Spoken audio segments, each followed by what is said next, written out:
ਸਿੰਘ ਜੀ ਸਵਾਗਤ ਹੈ। ਸਤਿ ਸ਼੍ਰੀ ਅਕਾਲ ਜੀ। ਸਤਿ ਸ਼੍ਰੀ ਅਕਾਲ, ਧੰਨਵਾਦ ਜੀ ਆਇਆਂ ਨੂੰ। ਪੰਜਾਬੀ ਰੇਡੀਓ USA ਦੇ ਜਿੰਨੇ ਵੀ ਸਰੋਤੇ ਸਾਡੇ ਸਾਰੇ ਹੀ AM ਸਟੇਸ਼ਨਸ, FM ਸਟੇਸ਼ਨ, ਘਰਾਂ ਦੇ ਵਿੱਚ ਰੇਡੀਓ ਸੈਟਸ ਦੇ ਰਾਹੀਂ, ਟੈਲੀਫੋਨ ਦੇ ਰਾਹੀਂ, ਫੇਸਬੁੱਕ, YouTube ਤੇ ਲਾਈਵ ਦੇਖ ਰਹੇ ਹੋ, ਸੁਣ ਰਹੇ ਹੋ, ਸਾਰਿਆਂ ਨੂੰ ਜੀ ਆਇਆਂ ਨੂੰ ਤੇ ਬਹੁਤ ਹੀ ਪਿਆਰ ਤੇ ਸਤਿਕਾਰ ਭਰੀ ਸਤਿ ਸ਼੍ਰੀ ਅਕਾਲ ਸਰੋਤਿਓ। ਅੱਜ ਅਪ੍ਰੈਲ ਦੀ 21 ਤਰੀਕ ਆ, ਦਿਨ ਸ਼ੁੱਕਰਵਾਰ ਆ। ਤੁਹਾਡੇ ਲਈ ਸਵੇਰ ਦਾ ਅਪਡੇਟ ਅਮਰੀਕਾ ਪ੍ਰੋਗਰਾਮ ਲੈ ਕੇ ਹਾਜ਼ਰ ਹੋਏ ਹਾਂ। ਪ੍ਰੋਗਰਾਮ ਨੂੰ ਤੁਹਾਡੇ ਸਾਰਿਆਂ ਤੱਕ ਪਹੁੰਚਾਉਣ 'ਚ ਸਹਿਯੋਗ ਕਰਦੇ ਨੇ ਖਾਲਸਾ ਇੰਸ਼ੋਰੈਂਸ ਏਜੰਸੀ, ਜਿਨ੍ਹਾਂ ਦੇ ਕੋਲੋਂ ਤੁਸੀਂ ਹਰ ਇੱਕ ਤਰੀਕੇ ਦੀ ਇੰਸ਼ੋਰੈਂਸ ਕਰਵਾ ਸਕਦੇ ਹੋ। ਇੰਸ਼ੋਰੈਂਸ ਬਾਰੇ ਪਤਾ ਕਰਨ ਲਈ ਕਾਲ ਕਰ ਸਕਦੇ ਹੋ 408-272-2500 ਦੇ ਉੱਤੇ।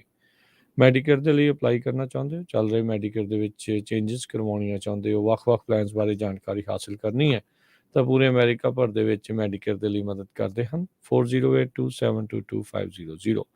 ਇਸ ਦੇ ਨਾਲ home insurance, commercial insurance, worker comp, life insurance, health insurance, auto insurance ਦੇ ਲਈ ਇਹਨਾਂ ਦੇ ਨਾਲ ਸੰਪਰਕ ਕਰੋ 4082722500। ਨਾਲ ਹੀ US ਇਮੀਗ੍ਰੇਸ਼ਨ ਦਾ ਹੋਵੇ ਕਿਸੇ ਵੀ ਤਰੀਕੇ ਦਾ ਕੰਮ, call attorney J take care 4159090503। Manjit Singh Kular, Avtar Singh Manzil Clovis, Satnam Singh, Amarjit Singh Dasan Sunny Purewal Yuba City, Lakhbir Singh Samra Texas, Paramjit Singh Deol Fresno, Jarnail Singh Johal, Harnek Singh Pawla Renton Washington, Dharam Singh Fowler, Sarabjit Singh Rendon gas and food Elko Nevada, Harjit Singh Lathrop, Antelope truck stop Burns Wyoming, Gurmel Singh Balbir ਵਾਸੀ Elk Grove, Karnail Randhawa Turlock. ਇਹਨਾਂ ਸਾਰਿਆਂ ਦਾ ਧੰਨਵਾਦ। ਜੇ ਤੁਸੀਂ ਵੀ ਇਸ ਪ੍ਰੋਗਰਾਮ ਨੂੰ ਸਪਾਂਸਰ ਕਰਨਾ ਹੈ, ਸੰਪਰਕ 408-722-7698। ਜੀ ਅੱਜ ਦੀਆਂ ਖਬਰਾਂ ਤੋਂ ਪਹਿਲਾਂ ਸਾਡੇ ਜਿੰਨੇ ਵੀ ਮੁਸਲਮਾਨ ਭੈਣ ਭਰਾ ਆ, ਸਾਰਿਆਂ ਨੂੰ ਈਦ ਦੀਆਂ ਬਹੁਤ ਬਹੁਤ ਮੁਬਾਰਕਾਂ।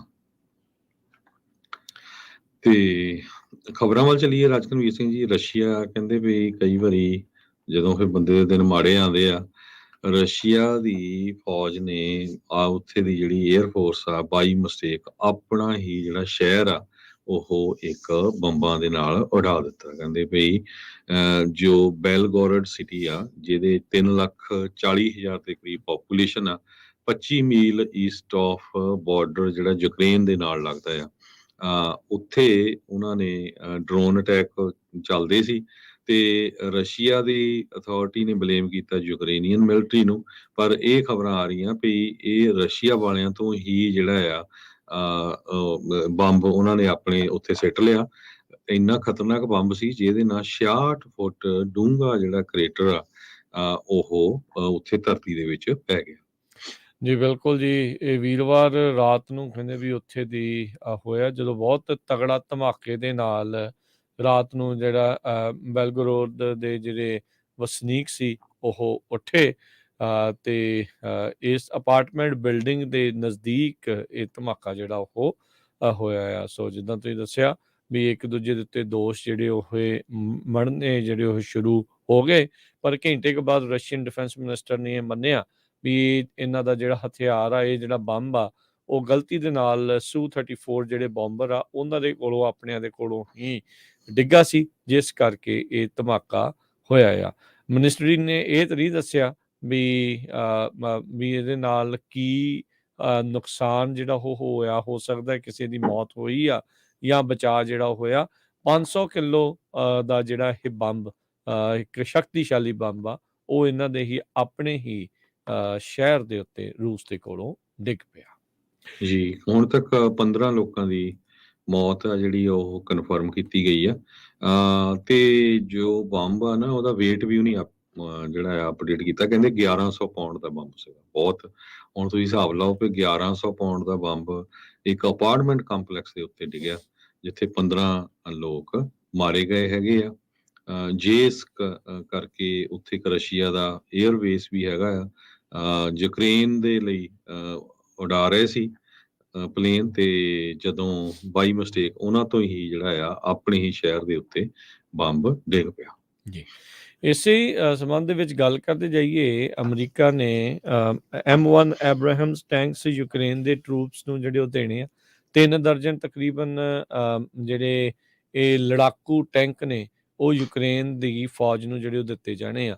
ਇਸ ਮਾਮਲੇ ਦੇ ਵਿੱਚ ਕਹਿੰਦੇ ਆ ਹਰਜੋਤ ਸਿੰਘ ਜੀ, ਜਰਮਨੀ ਦੇ ਵਿੱਚ ਮਈ ਦੇ ਐਂਡ ਤੱਕ ਪਹੁੰਚਣੇ ਆ।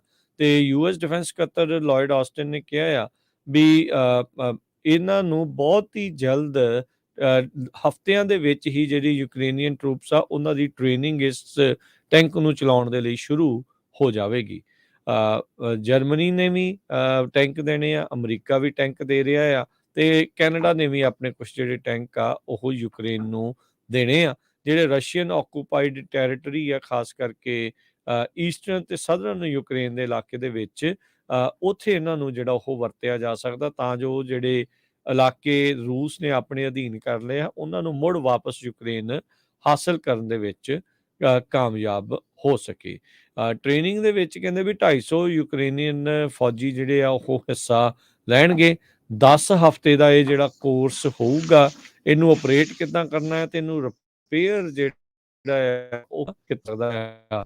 ਜੂਨ ਦੇ ਤੋਂ ਇਹ ਜਿਹੜੀ ਟ੍ਰੇਨਿੰਗ ਆ ਉਹ ਸ਼ੁਰੂ ਹੋ ਸਕਦੀ ਆ।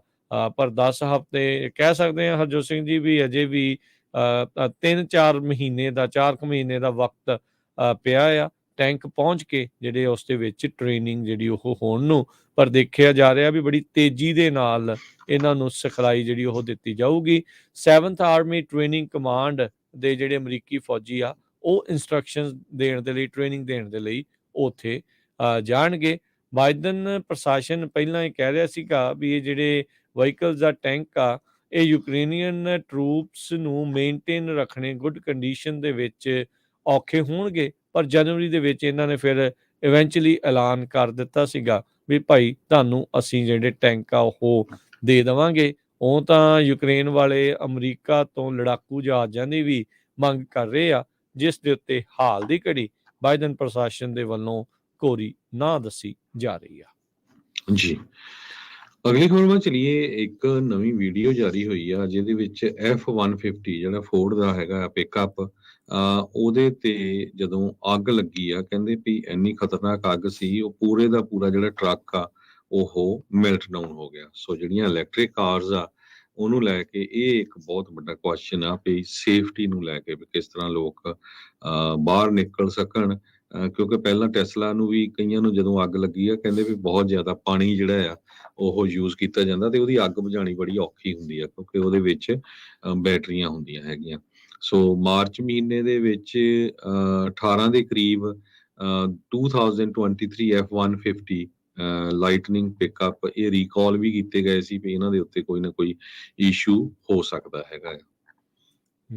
ਜੀ ਬਿਲਕੁਲ, ਇਹ ਸਮੱਸਿਆ ਜਿਹੜੀ ਰਹਿਣੀ ਆ, ਜਿੰਨੀਆਂ ਜ਼ਿਆਦਾ ਗੱਡੀਆਂ ਇਲੈਕਟ੍ਰਿਕ ਆ ਰਹੀਆਂ ਇਹਨਾਂ ਦੇ ਵਿੱਚ ਬੈਟਰੀਆਂ 'ਚ ਫਿਰ ਜਦੋਂ ਅੱਗ ਪੈਂਦੀ ਆ ਤੇ ਬਹੁਤ ਹੀ ਭਾਂਬੜ ਜਿਹੜੇ ਉਹ ਮੱਚਦੇ ਆ, ਤੇ ਅੱਗ ਹੁੰਦੀ ਵੀ ਜ਼ਿਆਦਾ ਜਿਹੜੀ ਉਹ ਤੇਜ਼, ਤਿੱਖੀ, ਜ਼ਿਆਦਾ ਜਾਂ ਕਹਿ ਲਓ ਵੀ ਉਹ ਟੈਂਪਰੇਚਰ ਵਾਲੀ, ਉਹਦੇ ਨਾਲ ਜਿੱਦਾਂ ਦੱਸ ਰਹੇ ਆ ਵੀ ਮੈਲਟ ਡਾਊਨ ਹੋ ਜਾਂਦਾ ਆ। ਫਾਇਰ ਫਾਈਟਰਸ ਨੂੰ ਵੀ ਕਈ ਵਾਰੀ ਇੱਦਾਂ ਜਿਹੜੀ ਫਸੀ ਹੋਈ ਗੱਡੀ ਆ ਜਾਂ ਐਕਸੀਡੈਂਟ ਹੋਈ ਜਿਹੜੀ ਗੱਡੀ ਆ ਉਹਦੇ ਵਿੱਚੋਂ ਲੋਕਾਂ ਨੂੰ ਕੱਢਣਾ, ਉਸ ਦੇ ਵਿੱਚ ਅੱਗ ਨਾ ਪੈ ਜਾਵੇ ਜਾਂ ਉਸ ਅੱਗ ਦੇ ਉੱਤੇ ਕੰਟਰੋਲ ਕਰਨ ਦੇ ਵਿੱਚ ਹੁਣ ਨਵੀਆਂ ਰਣਨੀਤੀਆਂ ਜਿਹੜੀਆਂ ਉਹ ਤਿਆਰ ਕਰਨੀਆਂ ਜਿਹੜੀਆਂ ਉਹ ਪੈ ਰਹੀਆਂ ਆ। ਸੋ ਜਿਉਂ-ਜਿਉਂ ਇਹਨਾਂ ਗੱਡੀਆਂ ਦੀ ਵਧਣੀ ਆ ਸੰਖਿਆ, ਜਿਹੜੀ ਵਧਣੀ ਆ ਸੜਕਾਂ ਦੇ ਉੱਤੇ, ਇੱਦਾਂ ਦੇ ਭਿਆਨਕ ਹਾਦਸੇ ਹੋਣ ਦੇ ਖਤਰੇ ਵੀ ਜਿਹੜੇ ਉਹ ਹੋਰ ਜ਼ਿਆਦਾ ਵੱਧਦੇ। ਇਹ ਨਹੀਂ ਆ ਵੀ ਦੂਜੀਆਂ ਗੱਡੀਆਂ ਦੇ ਐਕਸੀਡੈਂਟ ਨਹੀਂ ਹੁੰਦੇ, ਉਹਨਾਂ ਦਾ ਵੀ ਖਤਰਾ ਜਿਹੜਾ ਉੱਦਾਂ ਹੀ ਰਹਿੰਦਾ ਆ, ਪਰ ਇਹਦੇ ਵਿੱਚ ਜਿਹੜਾ ਅੱਗ ਲੱਗਣ ਵਾਲਾ ਇੱਕ ਵੱਖਰਾ ਫੈਕਟਰ ਆ ਉਹ ਦੂਜਿਆਂ ਦੇ ਨਾਲੋਂ ਵੀ ਜਿਹੜਾ ਹੋਰ ਭਿਆਨਕ ਦੱਸਿਆ ਜਾਂਦਾ ਆ। ਜੀ, ਅਗਲੀ ਜਿਹੜੀ ਹਰਜੋਤ ਸਿੰਘ ਜੀ ਗੱਲ ਕਰਦੇ ਜਾਈਏ, ਕੈਲੀਫੋਰਨੀਆ ਦੇ ਰਿਪਬਲਿਕਨ ਪਾਰਟੀ ਵੱਲੋਂ ਲੈਰੀ ਜਿਹੜੇ ਐਲਡਰ ਆ ਉਹਨਾਂ ਨੇ 2024 ਦੇ ਲਈ ਆਪਣੀ ਵਾਈਟ ਹਾਊਸ ਦੇ ਬਿਡ ਆ ਉਹ ਅਨਾਉਂਸ ਕਰ ਰਹੇ ਆ। ਗੈਵਨ ਨਿਊਸਮ ਦੇ ਉਲਟ ਰੀਕਾਲ ਇਲੈਕਸ਼ਨ ਦੇ ਵਿੱਚ ਲੈਰੀ ਐਲਡਰ ਖੜੇ ਸੀਗੇ, ਉਹਨਾਂ ਦੀ ਉਸ ਇਲੈਕਸ਼ਨ ਦੇ ਵਿੱਚ ਤਾਂ ਹਾਰ ਗਏ ਸੀਗੇ ਕੈਲੀਫੋਰਨੀਆ ਦੇ ਵਿੱਚ, ਤੇ ਪਰ ਹੁਣ ਇਹ ਆਪਣਾ ਜਿਹੜਾ ਸਿੱਕਾ ਆ ਅਜਮਾਉਣ ਦੀ ਕੋਸ਼ਿਸ਼ ਕਰਨਗੇ ਫੈਡਰਲ ਲੈਵਲ ਦੇ ਉੱਤੇ ਪੂਰੇ ਮੁਲਕ ਦੇ ਵਿੱਚ। Conservative talk radio host Larry elder ਉਹਨਾਂ ਨੇ ਕੱਲ ਇਹ ਐਲਾਨ ਕੀਤਾ ਵੀ ਉਹ 2024 ਦੇ ਪ੍ਰੈਜ਼ੀਡੈਂਸ਼ੀਅਲ ਕੈਂਪੇਨ ਦੇ ਵਿੱਚ ਰਨ ਕਰਨਗੇ। ਇਸ ਟਾਈਮ ਕਈ ਜਿਹੜੇ ਰਿਪਬਲਿਕਨਸ ਆ ਉਹ 2024 ਦੇ ਵਿੱਚ ਰਿਪਬਲਿਕਨ ਨੋਮੀਨੇਸ਼ਨ ਹਾਸਲ ਕਰਨ ਦੇ ਲਈ ਆਪਸ ਦੇ ਵਿੱਚ ਸਿੰਘ ਫਸਾਉਣਗੇ। ਇਹਨਾਂ ਸਾਰਿਆਂ ਦੇ ਵਿੱਚ ਸਭ ਤੋਂ ਵੱਡਾ ਨਾਂ ਸਾਬਕਾ ਰਾਸ਼ਟਰਪਤੀ ਟਰੰਪ ਹੋਣਾ ਦਾ ਹੀ ਜਿਹੜਾ ਇਸ ਟਾਈਮ ਆ ਰਿਹਾ ਆ। ਦੂਜੇ ਪਾਸੇ ਡਿਸੈਂਟਸ ਆ ਜਿਸਨੇ ਅਜੇ ਅਧਿਕਾਰਤ ਤੌਰ ਦੇ ਉੱਤੇ ਐਲਾਨ ਨਹੀਂ ਕੀਤਾ। ਨਿੱਕੀ ਹੇਲੀ ਦਾ ਜਿਹੜਾ ਆਪਾਂ ਆਲਰੇਡੀ ਦੇਖ ਚੁੱਕੇ ਹਾਂ, ਤੇ ਐਲਡਰ ਜਿਹੜੇ ਕਹਿੰਦੇ ਆ ਵੀ ਉਹ ਹੁਣ ਇਸ ਮੈਦਾਨ ਦੇ ਵਿੱਚ ਕੁੱਦ ਚੁੱਕੇ ਨੇ। ਇਹ ਦੇਖਣਾ ਹੋਊਗਾ ਹਰਜੋਤ ਸਿੰਘ ਜੀ, ਕੈਲੀਫੋਰਨੀਆ ਵਿੱਚ ਤਾਂ ਕੋਈ ਇਹਨਾਂ ਦਾ ਪਰਫਾਰਮੈਂਸ ਇੰਨੀ ਗੁੱਡ ਨਹੀਂ ਰਹੀ। ਗੈਵਨ ਨਿਊਸਮ ਦੇ ਉਲਟ ਆਸਾਨੀ ਦੇ ਨਾਲ ਹੀ ਗੈਵਨ ਨਿਊਸਮ ਜਿਹੜੇ ਆ ਉਹ ਆਪਣੀ ਰੀਕਾਲ ਇਲੈਕਸ਼ਨ ਨੂੰ ਜਿਹੜਾ ਉਹ ਜਿੱਤ ਗਏ ਸੀਗੇ। ਦੇਖੋ ਨੈਸ਼ਨਲ ਲੈਵਲ ਦੇ ਉੱਤੇ ਕਿੱਦਾਂ ਦੀ ਕਾਰਜਕਾਰੀ ਦਿਖਾਉਂਦੇ ਆ। ਅਗਲੀ ਖਬਰ ਸੂਡਾਨ ਤੋਂ ਆ ਰਹੀ ਹੈ। ਸੂਡਾਨ ਦੇ ਵਿੱਚ ਪੈਰਾਮਿਲਟਰੀ RSF ਨੇ ਅਨਾਉਂਸ ਕੀਤਾ ਹੈ ਕਿ 72 ਘੰਟੇ ਦੀ ਸੀਜ਼ ਫਾਇਰ ਕਰਨ ਜਾ ਰਹੇ ਆ। ਕਾਰਨ ਉਹਨਾਂ ਨੇ ਇਹ ਦੱਸਿਆ ਵੀ ਮੁਸਲਿਮ ਹੌਲੀਡੇਜ਼ ਈਦ ਉਲ ਫਿਤਰ ਕਰਕੇ ਉਹ ਜੋ ਫਾਈਟਿੰਗ ਚੱਲ ਰਹੀ ਆ ਉਸ ਨੂੰ ਬੰਦ ਕਰ ਰਹੇ ਹੈਗੇ ਆ। ਹੁਣ ਤੱਕ 400 ਤੋਂ ਵੱਧ ਲੋਕ ਸੂਡਾਨ ਦੇ ਵਿੱਚ ਮਾਰੇ ਜਾ ਚੁੱਕੇ ਆ। ਹਜ਼ਾਰਾਂ ਦੇ ਕਰੀਬ ਰਿਫਿਊਜੀ ਬਣ ਕੇ ਹੋਰ ਮੁਲਕਾਂ ਦੇ ਵਿੱਚ ਪਹੁੰਚ ਗਏ ਹੈਗੇ ਆ। ਰੈਪਿਡ ਸਪੋਰਟ ਫੋਰਸਿਸ ਕੰਟੀਨਿਊਸਲੀ ਜੋ ਫਾਈਟ ਕਰ ਰਹੀ ਹੈ ਸੂਡਾਨ ਆਰਮਡ ਫੋਰਸਸ ਦੇ ਨਾਲ। ਵਰਲਡ ਹੈਲਥ ਆਰਗੇਨਾਈਜੇਸ਼ਨ ਨੇ ਅੱਜ ਸਵੇਰੇ ਦੱਸਿਆ ਆ ਵੀ ਟੋਟਲ ਡੈਥ ਟੋਲ ਸੂਡਾਨ ਦੇ ਵਿੱਚ 413 ਲੋਕਾਂ ਦੀ ਕਨਫਰਮ ਹੋ ਚੁੱਕੀ ਆ। 3551 ਦੇ ਕਰੀਬ ਲੋਕ ਫੱਟੜ ਹੋ ਚੁੱਕੇ ਆ ਇਸ ਫਾਈਟਿੰਗ ਦੇ ਦੌਰਾਨ। ਇੱਕ ਅਮਰੀਕਨ ਸਿਟੀਜ਼ਨ ਵੀ ਇਸ ਸਾਰੀ ਫਾਈਟ ਦੇ ਦੌਰਾਨ ਮਾਰਿਆ ਜਾ ਚੁੱਕਾ ਹੈਗਾ। ਯੂਐਸ ਦੀ ਜੋ ਸਟੇਟ ਡਿਪਾਰਟਮੈਂਟ ਹੈ ਉਹਨਾਂ ਨੇ ਕਨਫਰਮ ਕੀਤਾ ਹੈਗਾ। ਯੂਨਾਈਟਿਡ ਨੇਸ਼ਨ ਦੇ ਵਿੱਚ ਬਰੀਫਿੰਗ ਕਰਦੇ ਹੋਏ ਜਨੇਵਾ ਵਿਖੇ WHO ਦੇ ਸਪੋਕਸਵੂਮਨ ਜੋ ਮਾਰਗਰੇਟ ਹੈਰਿਸ ਆ, ਉਹਨਾਂ ਨੇ ਕਿਹਾ ਵੀ ਜੋ ਕੈਜੂਅਲਟੀ ਹੋ ਰਹੀਆਂ ਸਰਪ੍ਰਾਈਜ਼ਿੰਗ ਨਹੀਂ ਹੈਗੀਆਂ ਜਿਸ ਹਿਸਾਬ ਦੇ ਨਾਲ ਜੋ ਲੜਾਈ ਚੱਲ ਰਹੀ ਹੈਗੀ ਆ। ਇਹਦੇ ਵਿੱਚ ਬੱਚਿਆਂ ਦੀਆਂ ਵੀ ਕਾਫੀ ਜ਼ਿਆਦਾ ਜਿਹੜੀਆਂ ਮੌਤਾਂ ਹੋਈਆਂ ਹੈਗੀਆਂ। UN ਦੇ ਇੰਟਰਨੈਸ਼ਨਲ ਆਰਗੇਨਾਈਜੇਸ਼ਨ ਫॉर ਮਾਈਗ੍ਰੇਸ਼ਨ ਉਹਨਾਂ ਨੇ ਕਿਹਾ ਆ ਵੀ ਜੋ ਹਿਊਮੈਨਿਟੇਰੀਅਨ ਆਪਰੇਸ਼ਨਸ ਆ ਸੂਡਾਨ ਦੇ ਵਿੱਚ ਉਹਨਾਂ ਨੇ ਆਪਣੇ ਆਪਰੇਸ਼ਨ ਬੰਦ ਕਰਤੇ ਕਿਉਂਕਿ ਉਹਨਾਂ ਦਾ ਇੱਕ ਸਟਾਫ ਦਾ ਮੈਂਬਰ ਜਦੋਂ ਟਰੈਵਲ ਕਰ ਰਿਹਾ ਸੀ ਫੈਮਿਲੀ ਦੇ ਨਾਲ ਉਹੀ ਕ੍ਰਾਸ ਫਾਇਰ ਦੇ ਵਿੱਚ ਮਾਰਿਆ ਗਿਆ ਹੈਗਾ। IOM ਦੇ ਡਾਇਰੈਕਟਰ ਜਨਰਲ ਐਂਟੋਨੀਓ ਵਿਟਰੀਨਾ ਉਹਨਾਂ ਨੇ ਇਹ ਕਿਹਾ ਵੀ ਜਿਹੜੀਆਂ ਸੈਂਸਲੈਸ ਮੌਤਾਂ ਹੋ ਰਹੀਆਂ ਆ ਇਹ ਸਿਵਲੀਅਨਸ ਦੀਆਂ ਪਲੱਸ ਹਿਊਮਨਿਟੇਰੀਅਨ ਦੀਆਂ ਇਹ ਬਹੁਤ ਹੀ ਜਿਹੜੀ ਮਾੜੀ ਗੱਲ ਆ ਕਿਉਂਕਿ ਜਿਹੜੇ ਲੋਕਾਂ ਨੇ ਉੱਥੇ ਹੈਲਪ ਕਰਨੀ ਆ ਨਾਨ ਪ੍ਰੋਫਿਟ ਆਰਗੇਨਾਈਜੇਸ਼ਨਸ ਜੋ ਹਿਊਮਨਿਟੇਰੀਅਨ ਜੋ ਆਰਗੇਨਾਈਜੇਸ਼ਨਸ ਆ ਉਹਨਾਂ ਦੇ ਲਈ ਫਿਰ ਉੱਥੇ ਕੰਮ ਕਰਨਾ ਬਹੁਤ ਔਖਾ ਹੈਗਾ ਆ। ਸੋ ਟਵਿੱਟਰ ਦੇ ਉੱਤੇ ਹੀ ਇਹ ਅਨਾਉਂਸ ਕੀਤਾ ਗਿਆ ਸੀ ਵੀ ਸੀਜ਼ ਫਾਇਰ ਹੋਣ ਜਾ ਰਹੀ ਆ 72 ਘੰਟਿਆਂ ਦੇ ਲਈ। ਜੀ ਬਿਲਕੁਲ। ਉਮੀਦ ਇਹੀ ਹੈ ਵੀ ਸ਼ਾਇਦ ਇਸ ਤੇ ਖਰੇ ਜਿਹੜੇ ਹੋ ਉਤਰਨ। ਕਾਫੀ ਨੁਕਸਾਨ ਇਸ ਦੇ ਵਿੱਚ ਹੋ ਚੁੱਕਾ ਹੈ। ਅਮਰੀਕਾ ਨੇ ਆਪਣੇ ਟਰੂਪਸ ਅੰਬੈਸੀ ਨੂੰ ਬਚਾਉਣ ਦੇ ਲਈ ਆਲਰੇਡੀ ਉੱਥੇ ਘੱਲੇ ਨੇ। ਉਹ ਇਸ ਲਈ ਚਾਹੁੰਦੇ ਨਹੀਂ ਆ ਵੀ ਬਨਗਾਜ਼ੀ ਵਰਗਾ ਜਿਹੜਾ ਦੁਬਾਰਾ ਹਮਲਾ ਅਮਰੀਕਾ ਦੀ ਕਿਸੇ ਹੋਰ ਅੰਬੈਸੀ ਦੇ ਉੱਤੇ ਜਿਹੜਾ ਉਹ ਹੋ ਜਾਵੇ। ਤੇ ਸ਼ੈਲਟਰ ਇਨ ਪਲੇਸ ਇਹਨਾਂ ਨੇ ਆਖਿਆ ਸੀ ਤੇ ਹੁਣ ਇਵੈਂਚੁਅਲੀ ਅਮਰੀਕੀਆਂ ਨੂੰ ਕੱਢਣ ਬਾਰੇ ਵੀ ਜਿਹੜੇ ਪ੍ਰਸ਼ਾਸਨ ਆ ਉਹ ਸੋਚਣਾ ਸ਼ੁਰੂ ਕਰ ਚੁੱਕਾ ਆ। ਅਗਲੀ ਜਿਹੜੀ ਹਰਜੋਤ ਸਿੰਘ ਦੀ ਗੱਲ ਕਰਦੇ ਜਾਈਏ, ਓਕਲੈਂਡ ਦੇ ਵਿੱਚ ਪਿਛਲੇ ਕੁਝ ਸਾਲਾਂ 'ਚ ਵੱਡੀਆਂ ਜਿਹੜੀਆਂ ਟੀਮਾਂ ਆ ਉਸ ਨੂੰ ਅਲਵਿਦਾ ਆਖ ਗਈਆਂ ਆ। ਇਸੇ ਦੇ ਵਿੱਚ ਅਖੀਰਲੀ ਰਹਿ ਗਈ ਇੱਕ ਵੱਡੀ ਟੀਮ ਏਜ਼ ਜਿਹੜੀ ਬੇਸਬਾਲ ਦੀ ਟੀਮ ਸੀ ਉਸਨੇ ਵੀ ਹੁਣ ਵੇਗਸ ਦਾ ਰੁੱਖ ਕਰ ਲਿਆ ਹੈਗਾ ਆ। ਓਕਲੈਂਡ ਏਜ਼ ਨੇ ਕਹਿੰਦੇ ਵੀ ਉੱਥੇ ਜ਼ਮੀਨ ਖਰੀਦ ਲਈ ਆ ਵੇਗਸ ਦੇ ਵਿੱਚ ਜਿੱਥੇ ਨਵਾਂ ਬਾਲ ਪਾਰਕ ਬਣਾਉਗੀ। ਇੱਕ ਟਾਈਮ ਦੇ ਉੱਤੇ ਗੋਲਡਨ ਸਟੇਟ ਵਾਰੀਅਰਸ ਓਕਲੈਂਡ ਦੇ ਵਿੱਚ ਖੇਡਦੇ ਸੀਗੇ, ਉਹ ਵੀ ਉੱਥੋਂ ਮੂਵ ਹੋ ਗਏ। ਫਿਰ NFL ਦੀ ਜਿਹੜੀ ਟੀਮ ਰੇਡਰਸ ਆ ਉਹ ਵੀ ਵੇਗਸ ਦੇ ਵਿੱਚ ਜਿਹੜੀ ਉਹ ਚਲੇ ਗਈ। ਤੇ ਹੁਣ ਜਿਹੜੀ ਇੱਕ ਅਖੀਰਲੀ ਰਹਿ ਗਈ ਟੀਮ ਸੀਗੀ ਓਕਲੈਂਡ ਏਜ਼ ਜਿਸ ਨੂੰ ਆਖਿਆ ਜਾਂਦਾ ਆ, ਉਹ ਵੀ ਹੁਣ ਵੇਗਸ ਦੇ ਵਿੱਚ ਮੂਵ ਕਰ ਜਾਊਗੀ। ਮੇਅਰ ਨੇ ਇਸ ਦੇ ਵਿੱਚ ਸਾਰਾ ਕਸੂਰ ਏਜ਼ ਦੇ ਉੱਤੇ ਜਿਹੜਾ ਆ ਉਹ ਕੱਢਿਆ। ਨੈਗੋਸੀਏਸ਼ਨ ਕਹਿੰਦੇ ਵੀ ਆਪਸ ਇਹਨਾਂ ਦੀਆਂ ਜਿਹੜੀਆਂ ਉਹ ਚੱਲ ਰਹੀਆਂ ਸੀਗੀਆਂ ਵੀ ਸ਼ਹਿਰ ਦੇ ਵਿੱਚ ਰਹਿਣ ਨੂੰ ਲੈ ਕੇ, ਪਰ ਮੇਅਰ ਨੇ ਇਹ ਦੋਸ਼ ਲਾਇਆ ਆ ਵੀ ਜਿਹੜੀ ਓਕਲੈਂਡ ਏਜ਼ ਦੀ ਟੀਮ ਆ ਉਹਨਾਂ ਨੇ ਬੈਡ ਫੇਥ ਦੇ ਵਿੱਚ ਕੰਮ ਕੀਤਾ ਹੈਗਾ ਆ। ਸੋ ਹੁਣ ਓਕਲੈਂਡ ਏਜ਼ ਜਿਹੜੇ ਆ ਉਹ ਜਲਦੀ ਵੇਗਸ ਦੇ ਵਿੱਚ ਜਿਹੜੇ ਉਹ ਜਾਣਗੇ। ਏਜ਼ ਦੇ ਜਿਹੜੇ ਪ੍ਰੈਜ਼ੀਡੈਂਟ ਡੇਵ ਕਵਾਲ ਉਹਨਾਂ ਨੇ ਅਜੇ ਤੱਕ ਪੁੱਛੇ ਗਏ ਸਵਾਲਾਂ ਦਾ ਕਹਿੰਦੇ ਆ ਵੀ ਕੋਈ ਕਮੈਂਟ ਜਿਹੜੇ ਆ ਉਹ ਨਹੀਂ ਦਿੱਤੇ ਹੈਗੇ। ਸੋ ਨਵੀਂ ਬਣੀ ਜਿਹੜੀ ਮੇਅਰ ਆ ਉੱਥੇ ਉਹਦੇ ਹੱਥੋਂ ਕਹਿ ਸਕਦੇ ਆ ਹਰਜੋਤ ਸਿੰਘ ਜੀ ਇੱਕ ਹੋਰ ਟੀਮ ਜਿਹੜੀ ਉੱਥੋਂ ਨਿਕਲ ਗਈ ਆ। ਇਸ ਟਾਈਮ ਓਕਲੈਂਡ ਦੇ ਮੇਅਰ ਸ਼ੈਂਗ ਥਾਓ ਦੇ। ਜੀ। ਅਗਲੀ ਖਬਰ ਵੱਲ ਚਲੀਏ। ਕਹਿੰਦੇ 80,000 ਦੇ ਕਰੀਬ ਜੋ ਮਾਈਗ੍ਰੈਂਟਸ ਆ, ਉਹਨਾਂ ਨੇ ਟਾਈਟਲ 42 ਐਕਸੈਪਸ਼ਨ ਜੋ ਆ CVP ਦੇ ਥਰੂ ਉਹਦੇ ਅਪਲਾਈ ਕੀਤਾ ਤੇ ਸਿਰਫ ਇੱਕ ਐਪਲੀਕੇਸ਼ਨ ਅਪਰੂਵ ਹੋਈ ਆ। ਐਲ ਪੈਸੋ ਟੈਕਸਸ ਤੋਂ ਟਾਈਟਲ 42 ਜਿਹੜਾ ਪਬਲਿਕ ਹੈਲਥ ਦਾ ਇਸ਼ੂ ਆ, ਉਹਦੇ ਸੰਬੰਧ ਦੇ ਵਿੱਚ ਲੋਕਾਂ ਨੂੰ ਕਿਹਾ ਗਿਆ ਸੀ ਵੀ ਤੁਸੀਂ ਬਾਰਡਰ ਤੇ ਰੁਕੋ, ਉੱਥੇ ਫਿਰ ਅਪਲਾਈ ਕਰੋ ਪੋਲੀਟੀਕਲ ਅਸਾਈਲਮ ਦੇ ਲਈ, ਫਿਰ ਆਪਾਂ ਤੁਹਾਡੀਆਂ ਜਿਹੜੀਆਂ ਆ ਐਪਲੀਕੇਸ਼ਨਸ ਨੂੰ ਪ੍ਰੋਸੈਸ ਕਰੂਗੇ। ਕਹਿੰਦੇ ਵੀ 80,000 ਮਾਈਗ੍ਰੈਂਟਸ ਨੇ ਜੋ ਬਾਰਡਰ ਦੇ ਉੱਤੇ ਅਪਲਾਈ ਕੀਤਾ, ਉਹਦੇ ਚੋਂ 99% ਸਾਰੇ ਜਿਹੜਾ ਕ੍ਰਾਈਟੇਰੀਆ ਜੋ ਵੀ ਇਹਨੇ ਰੱਖਿਆ ਸੀ ਉਹਨੂੰ ਮੀਟ ਕਰਦੇ ਸੀ, CVP ਦੇ ਸਪੋਕਸਪਰਸਨ ਨੇ ਦੱਸਿਆ। ਪਰ CVP ਨੇ ਕਿਹਾ ਵੀ ਇੱਕ ਐਪਲੀਕੇਸ਼ਨ ਲੰਮੇ ਸਮੇਂ ਤੋਂ ਸੀ, ਉਹ ਅਪਰੂਵ ਕੀਤੀ ਗਈ ਹੈਗੀ ਆ। ਤੇ ਇਸ ਐਪ ਦੇ ਥਰੂ ਇੱਕ ਐਪ ਤਿਆਰ ਕੀਤੀ ਗਈ ਸੀ, ਉਹ ਜੋ ਵੀ ਕਿਸੇ ਨੇ ਅਪਲਾਈ ਕਰਨਾ ਆ ਉਸ ਨੂੰ ਅਪਲੋਡ ਕਰ ਸਕਦੇ ਆ ਉਹ ਆਪਣੀਆਂ ਫੋਟੋ, ਜੋ ਵੀ ਪੇਪਰ ਵਰਕ ਉਹਨਾਂ ਦਾ ਹੈਗਾ ਉਸ ਐਪ ਦੇ ਥਰੂ। ਸੋ ਇੱਥੋਂ ਹੁਣ ਤੁਸੀਂ ਸਿਚੁਏਸ਼ਨ ਲਾ ਲਓ ਵੀ ਕਿੱਦਾਂ ਦੀ ਜਿਹੜੀ ਬਾਰਡਰ ਦੇ ਉੱਤੇ ਸਿਚੁਏਸ਼ਨ ਬਣੀ ਹੋਈ ਆ ਤੇ ਕਿੰਨੇ ਕੁ ਲੋਕਾਂ ਨੂੰ ਜਿਹੜੀ ਆ ਉਹ ਇਹ ਦੇ ਰਹੇ ਹੈਗੇ ਅਪਰੂਵਲ।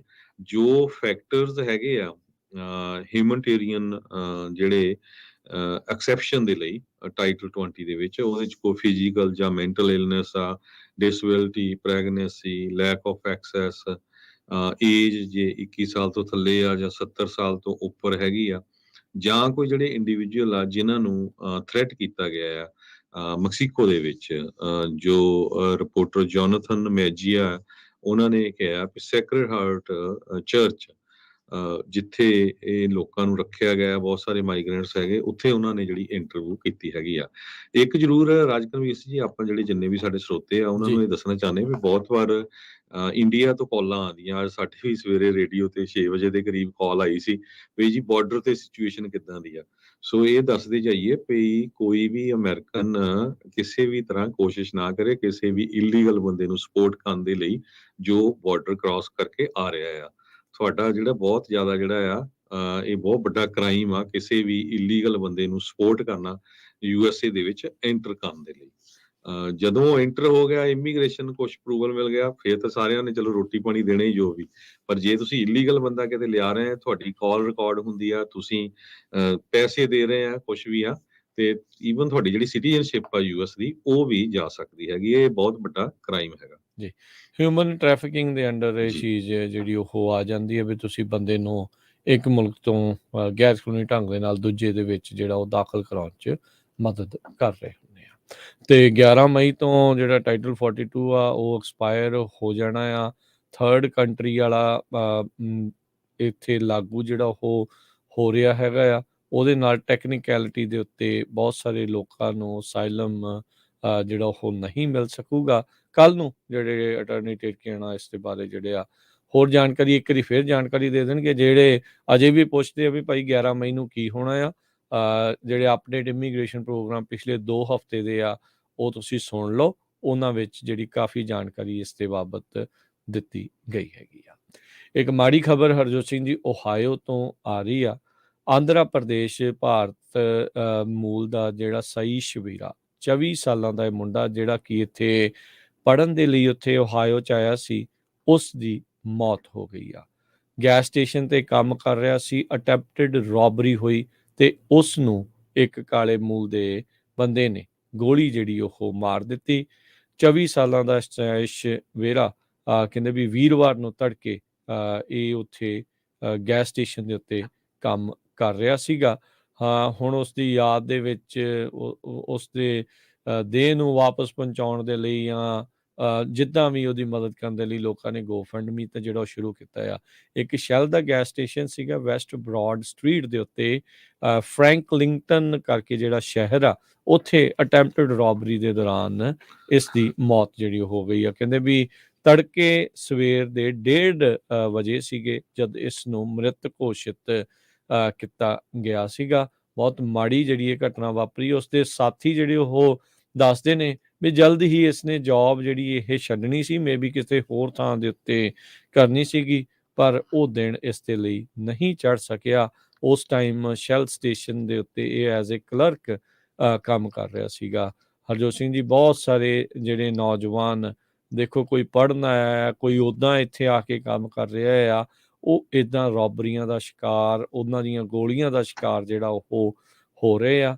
ਸੋ ਬਹੁਤ ਮੰਦਭਾਗੀ ਜਿਹੜੀ ਘਟਨਾ ਵਾਪਰੀ। 24 ਸਾਲ ਦੀ ਚੜ੍ਹਦੀ ਉਮਰ ਹੁੰਦੀ, ਅਜੇ ਇਹਨੇ ਜ਼ਿੰਦਗੀ ਜਿਹੜੀ ਉਹ ਕੱਟਣੀ ਸੀਗੀ, ਪਰ ਡਾਢੇ ਨੂੰ ਕੁਛ ਹੋਰ ਹੀ ਜਿਹੜਾ ਉਹ ਮਨਜ਼ੂਰ ਸੀਗਾ। ਕਹਿੰਦੇ 2 ਹਫ਼ਤਿਆਂ 'ਚ ਇਸਨੇ ਕੁਇਟ ਕਰਨੀ ਸੀ ਆਪਣੀ ਜਿਹੜੀ ਜੌਬ, ਪਰ ਸਈਸ਼ ਵੀਰਾ ਨੂੰ ਉੱਥੇ ਆ ਕੇ ਇਸ ਰੋਬਰੀ ਦੇ ਦੌਰਾਨ ਕੋਈ ਜਿਹੜਾ ਉਹ ਮਾਰ ਗਿਆ ਹੈਗਾ ਆ। ਜੀ, ਬਹੁਤ ਹੀ ਮਾੜੀ ਖਬਰ ਆਈ ਹੈ। ਤੇ ਆਪਾਂ ਇੱਕ ਬ੍ਰੇਕ ਲੈਂਦੇ ਆ। ਬ੍ਰੇਕ ਤੋਂ ਬਾਅਦ ਡੈਮੋਕ੍ਰੇਟਸ ਕਾਫੀ ਘਬਰਾਏ ਹੋਏ ਆ ਪ੍ਰੈਜ਼ੀਡੈਂਟ ਜੋ ਬਾਈਡਨ ਉਹਨਾਂ ਦੇ ਜਿਹੜਾ ਸਟੈਂਡ ਨੂੰ ਲੈ ਕੇ ਡੈਫਟ ਸੀਲਿੰਗ ਦੇ ਸੰਬੰਧ ਦੇ ਵਿੱਚ। ਤੇ ਇਲੋਨ ਮਸਕ ਹੋਣੀ $13 ਬਿਲੀਅਨ ਫੇਰ ਇੱਕ ਦਿਨ ਚ ਲੂਜ਼ ਕਰ ਗਏ। ਤੇ ਮੈਟਾ ਕੰਪਨੀ ਦੇ CEO ਨੇ ਕਿਹਾ ਹੁਣ ਵੱਡੀ ਆਪਾਂ ਹੋਰ ਹੀ ਦੁਨੀਆ ਦੇ ਵਿੱਚ ਹੁਣ ਵਿਚਰ ਰਹੇ ਹੈਗੇ ਆ। ਕਹਿੰਦੇ ਵੀ we are in a different world.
Break ਤੋਂ ਬਾਅਦ ਇੱਕ ਵਾਰੀ ਫਿਰ ਆਪ ਸਭ ਦਾ ਸਵਾਗਤ ਹੈ। ਹਰਜੋਤ ਸਿੰਘ ਜੀ ਸਵਾਗਤ ਹੈ, ਸਤਿ ਸ਼੍ਰੀ ਅਕਾਲ ਜੀ।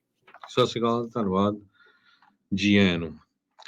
ਤੇ ਅਗਲੀ ਖਬਰ ਵੱਲ ਚੱਲੀਏ। ਜਿਸ ਤਰ੍ਹਾਂ ਆਪਾਂ ਦੱਸਿਆ ਸੀ ਵੀ ਡੈਮੋਕ੍ਰੇਟਸ ਕਾਫੀ ਘਬਰਾਏ ਹੋਏ ਆ, ਖਾਸ ਕਰਕੇ ਪ੍ਰੈਜ਼ੀਡੈਂਟ ਜੋ ਬਾਈਡਨ ਉਹਨਾਂ ਦਾ ਜੋ ਡੈਪਟ ਸੀਲਿੰਗ ਨੂੰ ਲੈ ਕੇ ਸਟੈਂਡ ਆ ਉਸ ਦੇ ਸੰਬੰਧ ਦੇ ਵਿੱਚ ਪ੍ਰੈਜ਼ੀਡੈਂਟ ਬਾਈਡਨ ਉਹਨਾਂ ਨੇ ਬੁੱਧਵਾਰ ਨੂੰ ਇੱਕ ਸਪੀਚ ਦਿੱਤਾ ਆ, ਜਿਹਦੇ ਵਿੱਚ ਉਹਨਾਂ ਨੇ ਰਿਪਬਲਿਕਨਸ ਦੇ ਜੋ ਪ੍ਰਪੋਜ਼ਲ ਆ ਉਹ ਕਹਿੰਦੇ ਵੀ ਉਸ ਨੂੰ ਪੂਰੀ ਤਰ੍ਹਾਂ ਡਿਸਮਿਸ ਕੀਤਾ। ਕਹਿੰਦੇ ਵੀ ਇਹ ਜਿਹੜੇ ਥ੍ਰੈਟ ਕਰਦੇ ਆ ਨਾਲ ਦੀ ਨਾਲ ਡਿਫਾਲਟ ਹੋ ਜਾਣਾ ਆ, ਉਹਦੇ ਵਿੱਚ ਬਹੁਤ ਸਾਰੇ ਸਪੈਂਡਿੰਗਸ ਦੇ ਉੱਤੇ ਕੱਟ ਆ।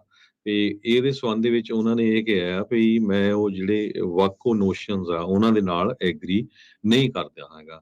ਸੈਂਟਰਿਸਟ ਸੈਨੇਟਰ ਜੋ ਮੈਨਸ਼ਨ ਡੈਮੋਕ੍ਰੇਟ ਜੋ ਵੈਸਟ ਵਰਜੀਨੀਆ ਤੋਂ ਆ, ਉਹਨਾਂ ਨੇ ਵੀ ਸਟੇਟਮੈਂਟ ਜਾਰੀ ਕੀਤੀ ਆ ਵੀ ਪ੍ਰੈਜ਼ੀਡੈਂਟ ਬਾਈਡਨ ਉਹਨਾਂ ਨੂੰ ਰਿਪਬਲਿਕਨਸ ਦੇ ਨਾਲ ਮਿਲ ਕੇ ਗੱਲਬਾਤ ਤਾਂ ਜ਼ਰੂਰ ਇਸ ਸੰਬੰਧ ਦੇ ਵਿੱਚ ਸ਼ੁਰੂ ਕਰਨੀ ਚਾਹੀਦੀ ਆ, ਨਹੀਂ ਤਾਂ ਇਹ ਇੱਕ ਤਰ੍ਹਾਂ ਦੇ ਨਾਲ ਹਿਸਟੋਰਿਕ ਡਿਫਾਲਟ ਹੋਊਗਾ ਜੇ ਪ੍ਰੈਜ਼ੀਡੈਂਟ ਬਾਈਡਨ ਹੁਣੀ ਵਾਰ-ਵਾਰ ਗੱਲਬਾਤ ਕਰਨ ਤੋਂ, ਨੈਗੋਸ਼ੀਏਸ਼ਨ ਕਰਨ ਤੋਂ ਪਿੱਛੇ ਹਟਦੇ ਰਹੇ। ਮੈਨਸ਼ਨ ਨੇ ਮਕਾਰਥੀ ਨੂੰ ਕਿਹਾ ਵੀ ਉਹਨਾਂ ਨੂੰ ਜਿਹੜਾ ਪ੍ਰਪੋਜ਼ਲ ਆ ਉਹ ਫਾਰਵਰਡ ਰੱਖਣਾ ਚਾਹੀਦਾ ਤੇ ਉਹਦੇ ਉੱਤੇ ਸਾਨੂੰ ਇਮੀਡੀਏਟਲੀ ਫਿਰ ਸਾਰਿਆਂ ਨੂੰ ਨੈਗੋਸ਼ੀਏਟ ਕਰਨਾ ਚਾਹੀਦਾ ਹੈਗਾ ਆ।